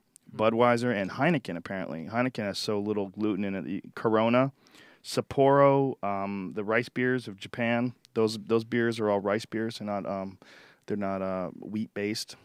Some good options. Yeah, there's some options. I like Heinekens. I've always been a fan of Heinekens. So that's nice, but I can't drink fucking Sam Adams, and I can't drink Black Butte Porter, like a thick Guinness-type beer. I love like those stouts. What about wines? You can drink wine. Sweet. Yeah. I think I don't know about vodka. Well, yeah, what about whiskeys? I think you can drink whiskey. Yeah. I think you're allowed to drink whiskey. Because whiskey made out of rye? Is that what it is? Yeah. Or corn? I don't know. Yeah, not Corn? I think probably tequila. That's mezcal, right? That's made out of like a cactus or some shit, right? I think so. Really? I don't know. What the fuck's sure. tequila made out of? That's a great question. I never thought about it. It's clear. Why How is it is clear? it clear? Yeah. For something that fucks you up that much, it seems like it should be rainbow I colored. have made some of the worst decisions of my life on tequila. Oh, it's so much fun. See, I've been doing this thing lately where I rotate what I drink regularly, and I notice that there's different kind of buzzes and stuff that come along with it. Totally. And now one of my new favorite things is just popping a shot of tequila and having a beer and rocking the night away. Where before I was very, very hung up on, Crown Royal and Coke, like whiskey and Coke. Right. Was originally Which is my so thing. bad for you. It's made out of agave. And the blue agave plant is the one where they extract. Agave. Fascinating, man. That's fascinating shit. Blue agave, primarily in the area surrounding the city of Tequila, which is northwest of Guadalajara, in the highlands of Los Altos of the Mexican western state of Jalisco. Does not sound safe around that area. Not the place to take your family on It's vacation. an excellent place to be if you're a kilo. Man, it's just weird that has become the reality of Mexico in just a few short decades. I mean, no, but we didn't associate Mexico with that when I was in high school. Mexico wasn't drug war and people cutting off people's heads and the nutty shit that you see down there. It's just it's so quick how that's happened. Yeah. And we like to think that can never happen to us, and for the most part, I think it can never happen to us. But goddamn, how's it happen there? How's it happen right there? They have the control of when the mob gets big, they can control the government. That's why they got good Goodfellas and The Godfather. They did they're the ones that really pretty much ended the mob because they made it look cool and it was all about to take off. I mean I don't think we were too far away from the same type of thing. I think a difference is that the mob was, it's called organized crime for a reason. They're very strategic. I'm not sure if these drug wars going down in Mexico, they seem to be a little bit more unorthodox.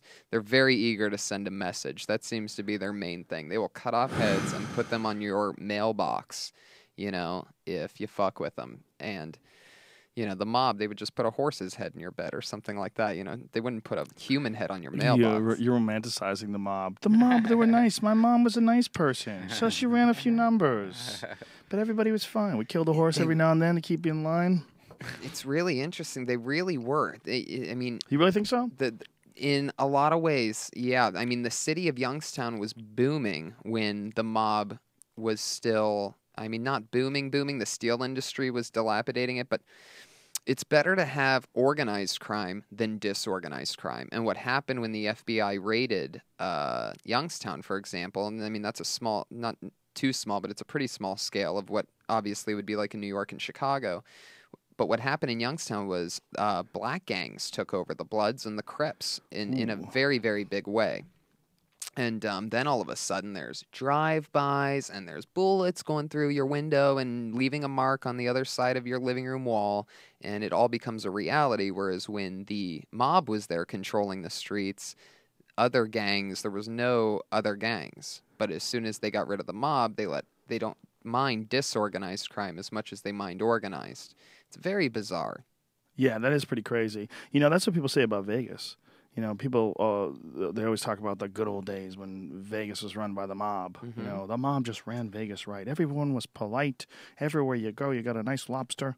Right. People love to talk about that. Yeah. The mob ran Vegas. Yeah, they did. Did you see speaking of Vegas, the video with, the film rather, with Michael Douglas and Matt Damon, where they played Liberace and Liberace's lover? Did you end up watching it? How was it? Was it like on a Brokeback Mountain scale? It's amazing. It buries Brokeback Mountain. Really? Yeah, buries it.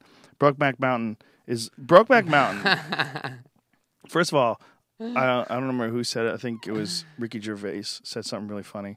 I think it was him that was quoted this, saying it's surreal watching Gordon Gekko get fucked by Jason Bourne.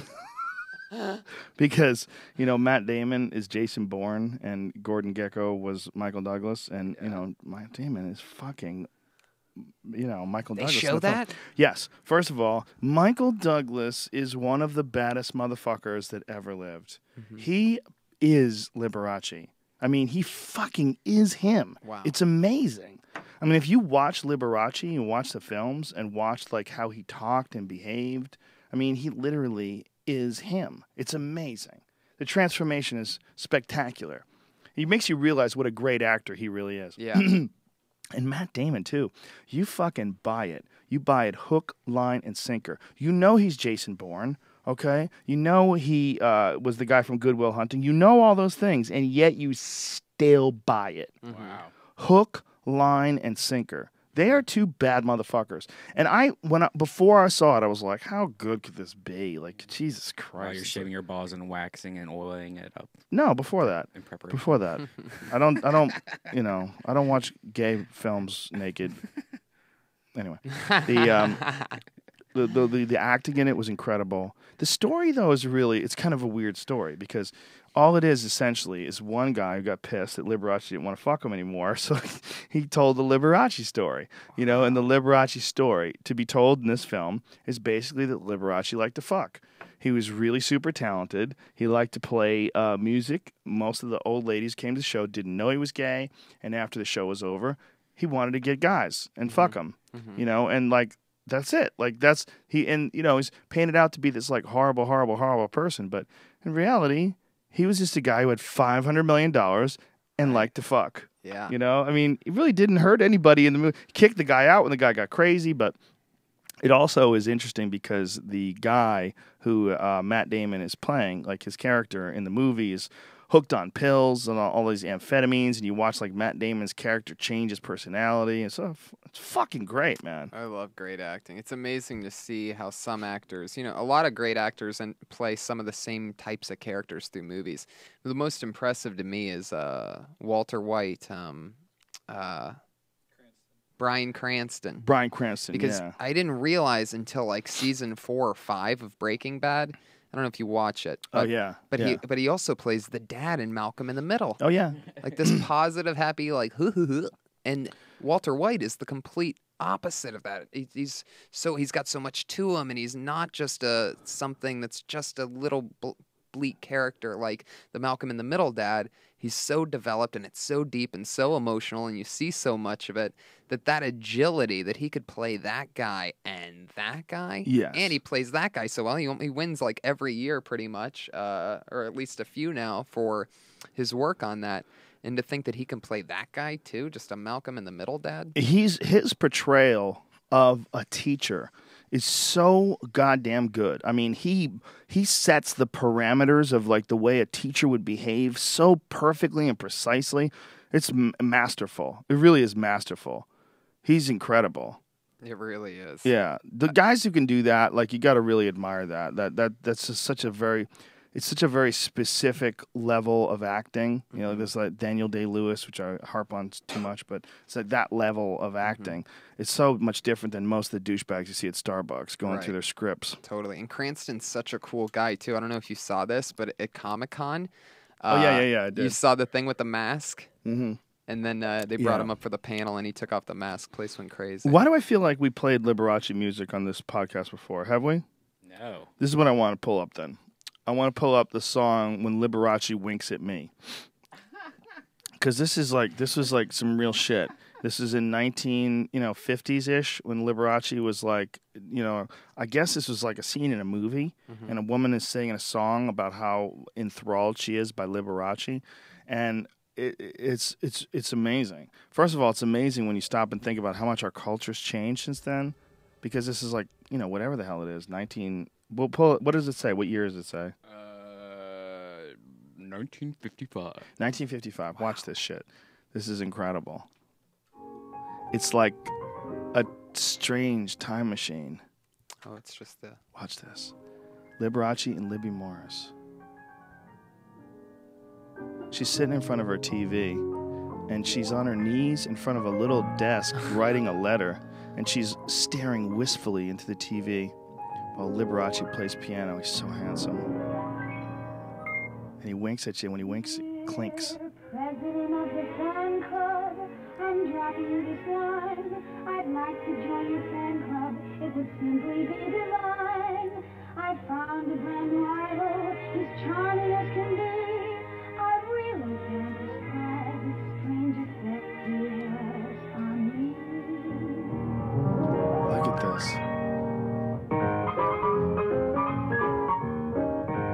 It's so weird.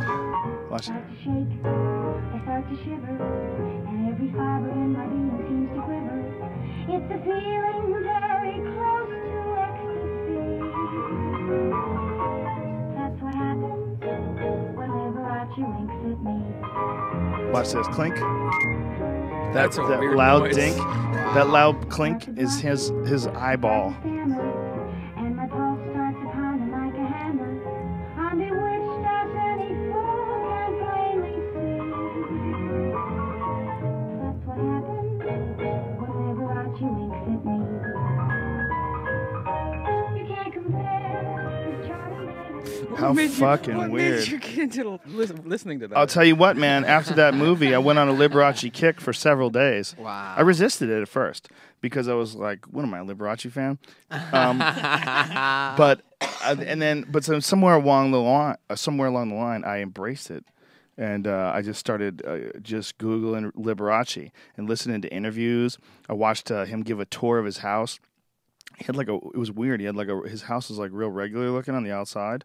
But then when you went inside of it, it's like a fucking palace. And he had like a normal front to the house, but then he goes, I had 2 houses built inside of it. Like inside the house, it just is like this fucking massive, huge place. And apparently, one of his big houses is for sale right now. I think it's Palm Springs. I think that's where it is. But it's for sale real cheap, like $500,000. Like you could buy Liberace's house, and it still has like the painting over the. See if you can find it. Liberace's house for sale. I bet his house had a giant closet that he would just stay in. Well, he sued.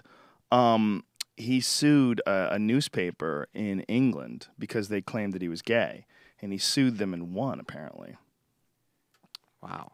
Yeah, there were different times back For then. reporting man. the for reporting a that he was a fact. homosexual. Wow. Well, today, yeah, his mansion for sale for $529,000, which is a lot of money for that fucking house because you're never gonna get it back.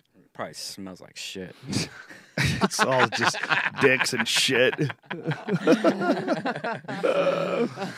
When he died, apparently he had like $500 million or something close to that.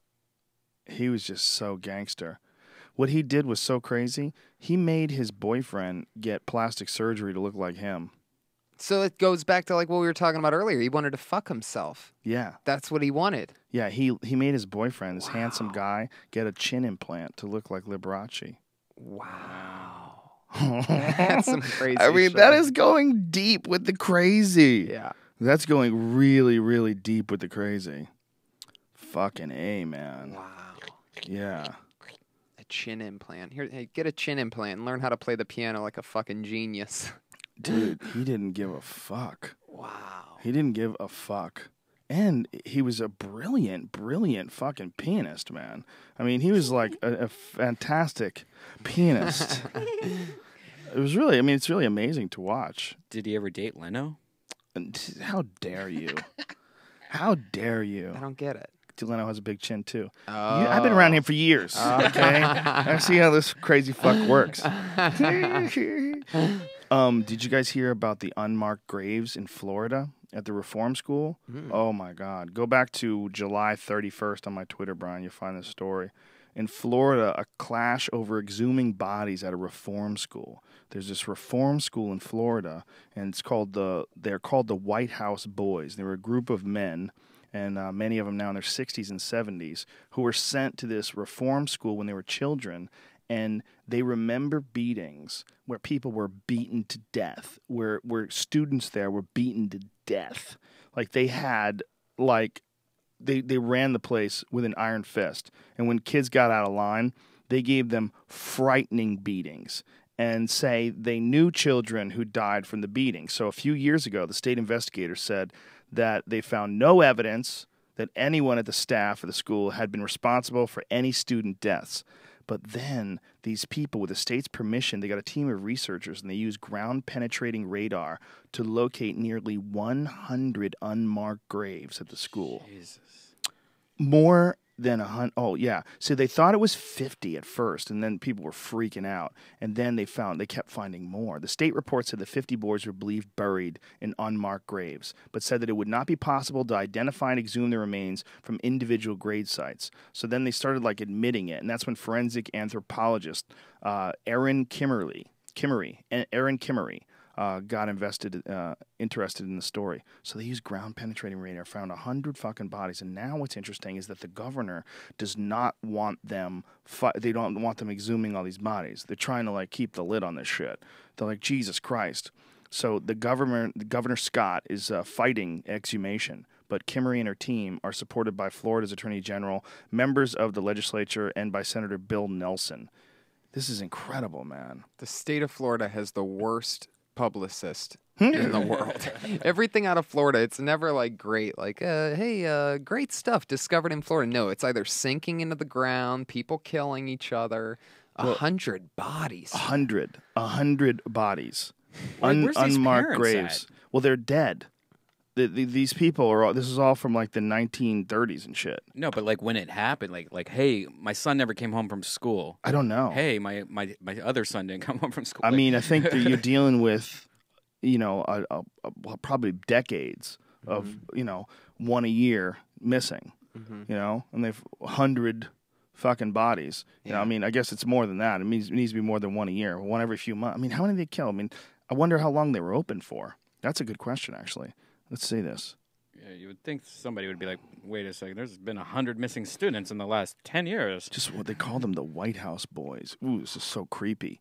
Just think about this group of men, many now in their 60s and 70s, who were sent to this school who, when they were children, who knew boys that had been beaten to death. Ugh. Jesus Christ.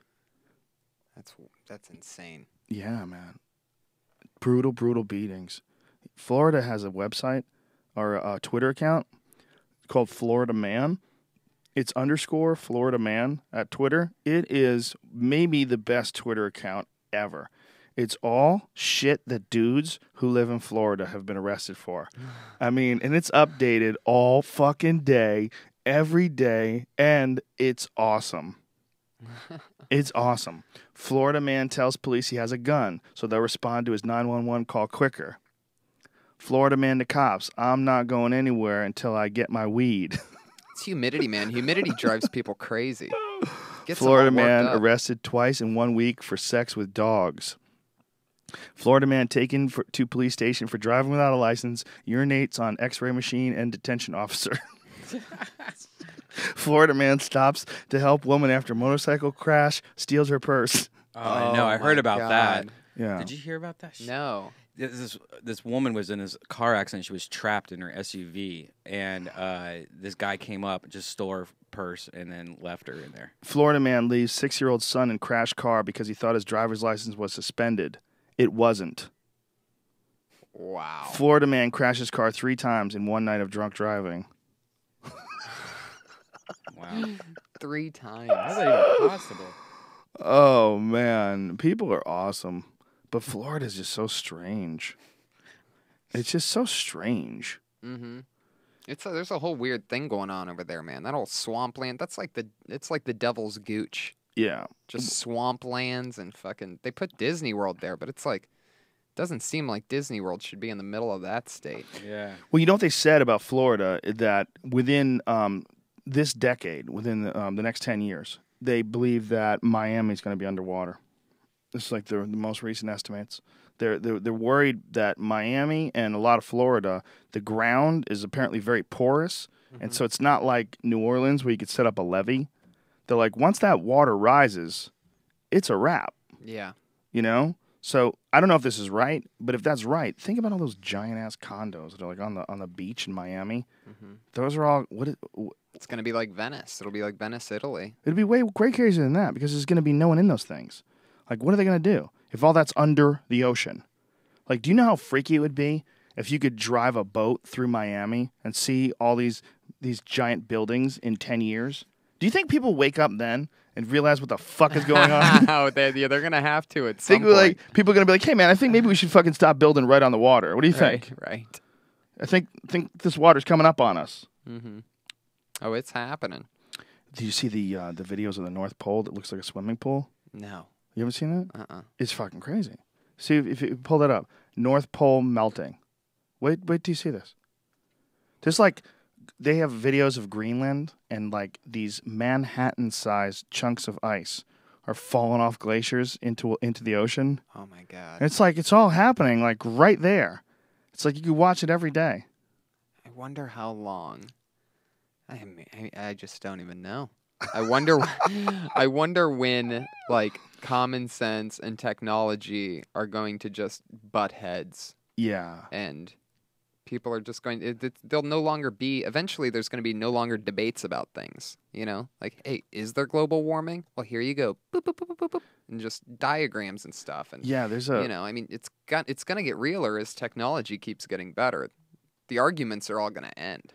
H.G. Wells had a great quote that history is a race between education and catastrophe. Wow. Isn't that a great quote? Yeah. He wrote that shit in the 1800s. You know? It just shows you, people saw trends for how crazy shit is a long time ago. It's just like, we're hoping that one day it's going to get to a point where it doesn't happen anymore. It's like, but it seems like that's not how it goes.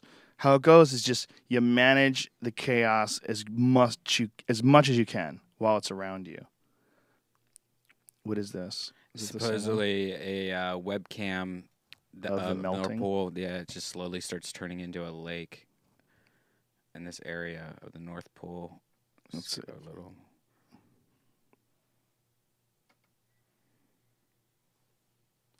Oh, wow. Oh boy. Oh, wow, that's crazy. That is so strange. Wow, you're watching something that was completely covered in ice, and then all of a sudden it melts. But we don't know if that happens every year. Right. Yeah, if it just went back to being frozen like 2 days later. Yeah, maybe that was their summer. Yeah, because you remember March of the Penguins? There's that whole thing about it thaws out, and then they fuck, and then they go and have babies and shit.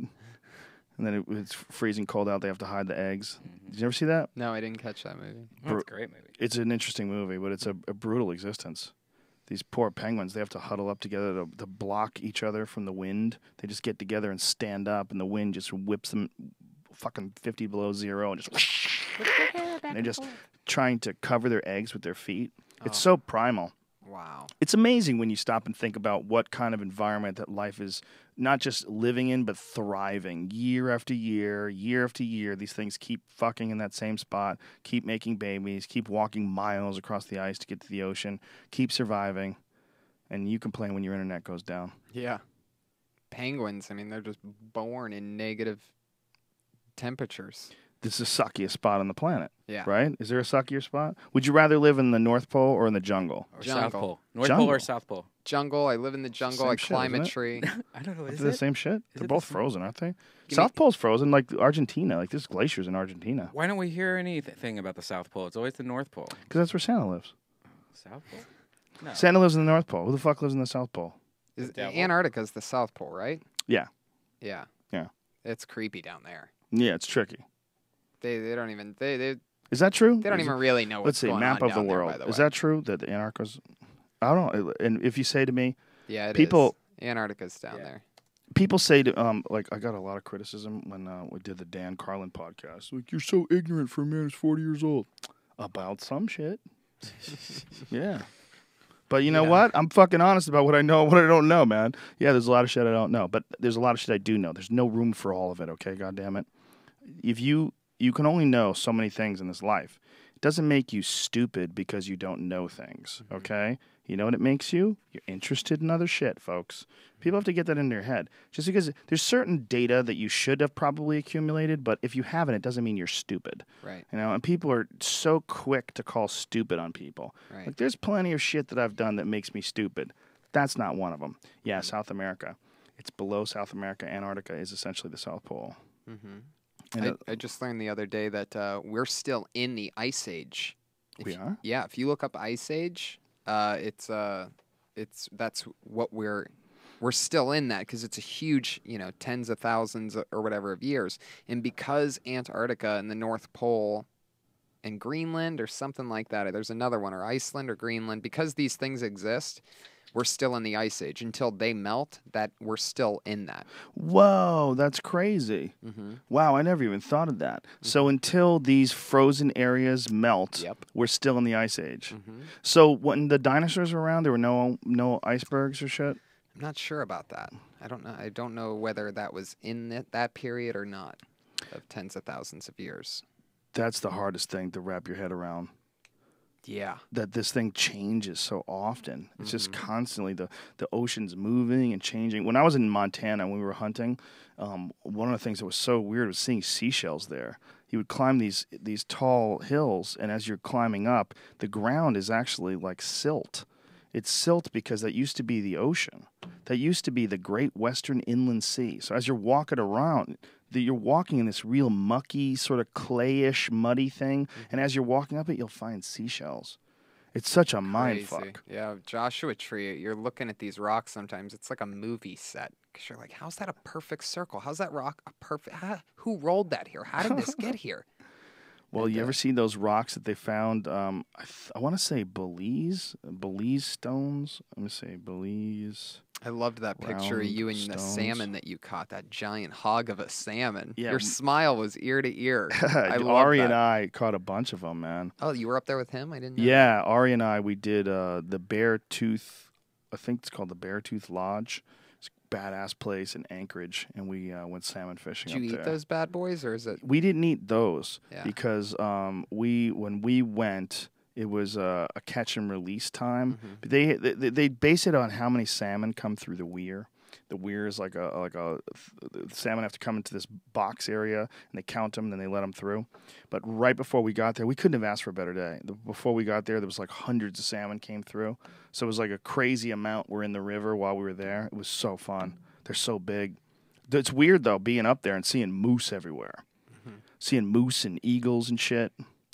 Alaska's amazing. Have you been up there yet? Not yet. You guys got to do a show up there. We're in the talks right now about it. But it's supposed to be 2 days, 4 shows. I don't know if 2 days. What? 2 days, 4 shows in Alaska. Where? Do you remember where it was? No, I don't know. Fairbanks or Anchorage? Anchorage.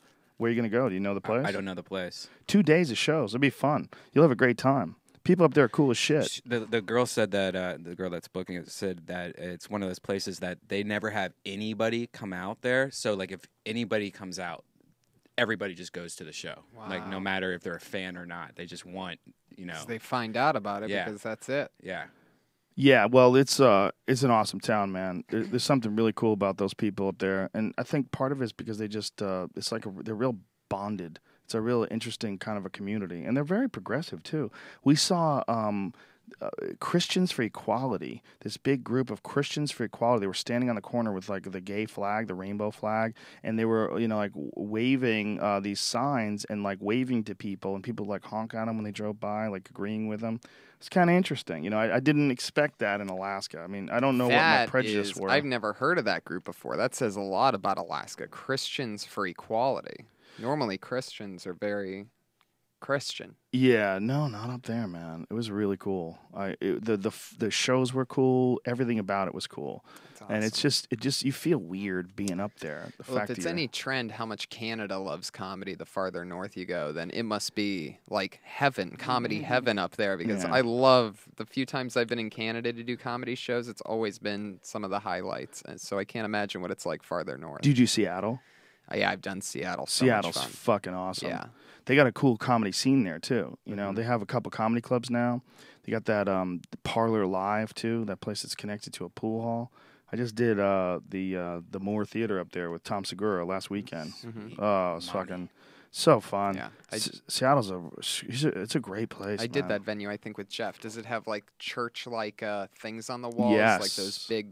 Yeah. Yeah, they actually just shut down to do some renovations, I think, to clean it up. But it's amazing, man. Segura is so fucking funny. Yeah, he's very funny. You guys got a show tonight, right? Where you at tonight? Ice Brian? House. Ice House. What time? 10 o'clock? 10 o'clock. If you're listening to this shit right now, folks, you can get in your car and make it there. And use coupon code RSS and you get 2 for 1 tickets. Who's there tonight? We got me, we got Tony. Powerful Tony Hinchcliffe. Tebow.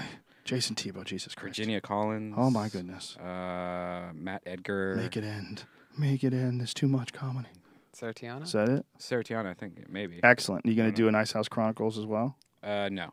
Yeah, too much, right? Yeah. I'm oversaturated. I know. If you don't like me, folks, I don't like me either. Okay, how about that? How about that? I'm tired of hearing me talk as well. If you're like, Joe Rogan's everywhere, I don't even like being everywhere. All right? How about that? You're like the opposite of Liberace, who wanted to fuck himself. Yeah, I don't want to fuck myself. But you can go fuck yourself. How about that? That's it. Show's over. Let's get out of here. You guys got to go do your show. Order Brian's new T-shirts, folks. They're badass. DeathSquad.tv. Go and check them out. Thank you to onit.com for sponsoring us. Thanks to TonyHinchcliffe.com. And you can get his new... You going to get me one of those shirts? Definitely. Sweet. I'm going to make it a large. I want you to... Yes, I want the want it to muscles be to sexy. pop on it. The new gluten-free Rogan. Excellent. The equation. HigherPrimate.com is my T-shirt company. Go to HigherPrimate.com and there's all sorts of T-shirts. Most of them done by Mike Maxwell. MikeMaxwellArt.com. Badass dude, good friend of mine, and an excellent artist.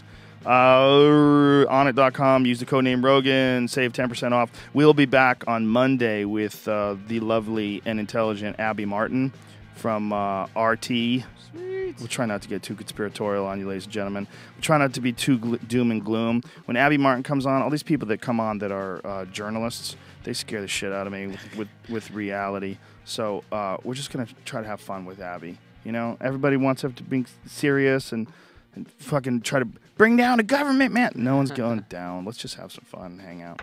So that's Abby Martin on Monday. And we got Jim Norton on August 12th. So Jimmy was supposed to be here today, but he had to reschedule. We got a lot of shit coming up.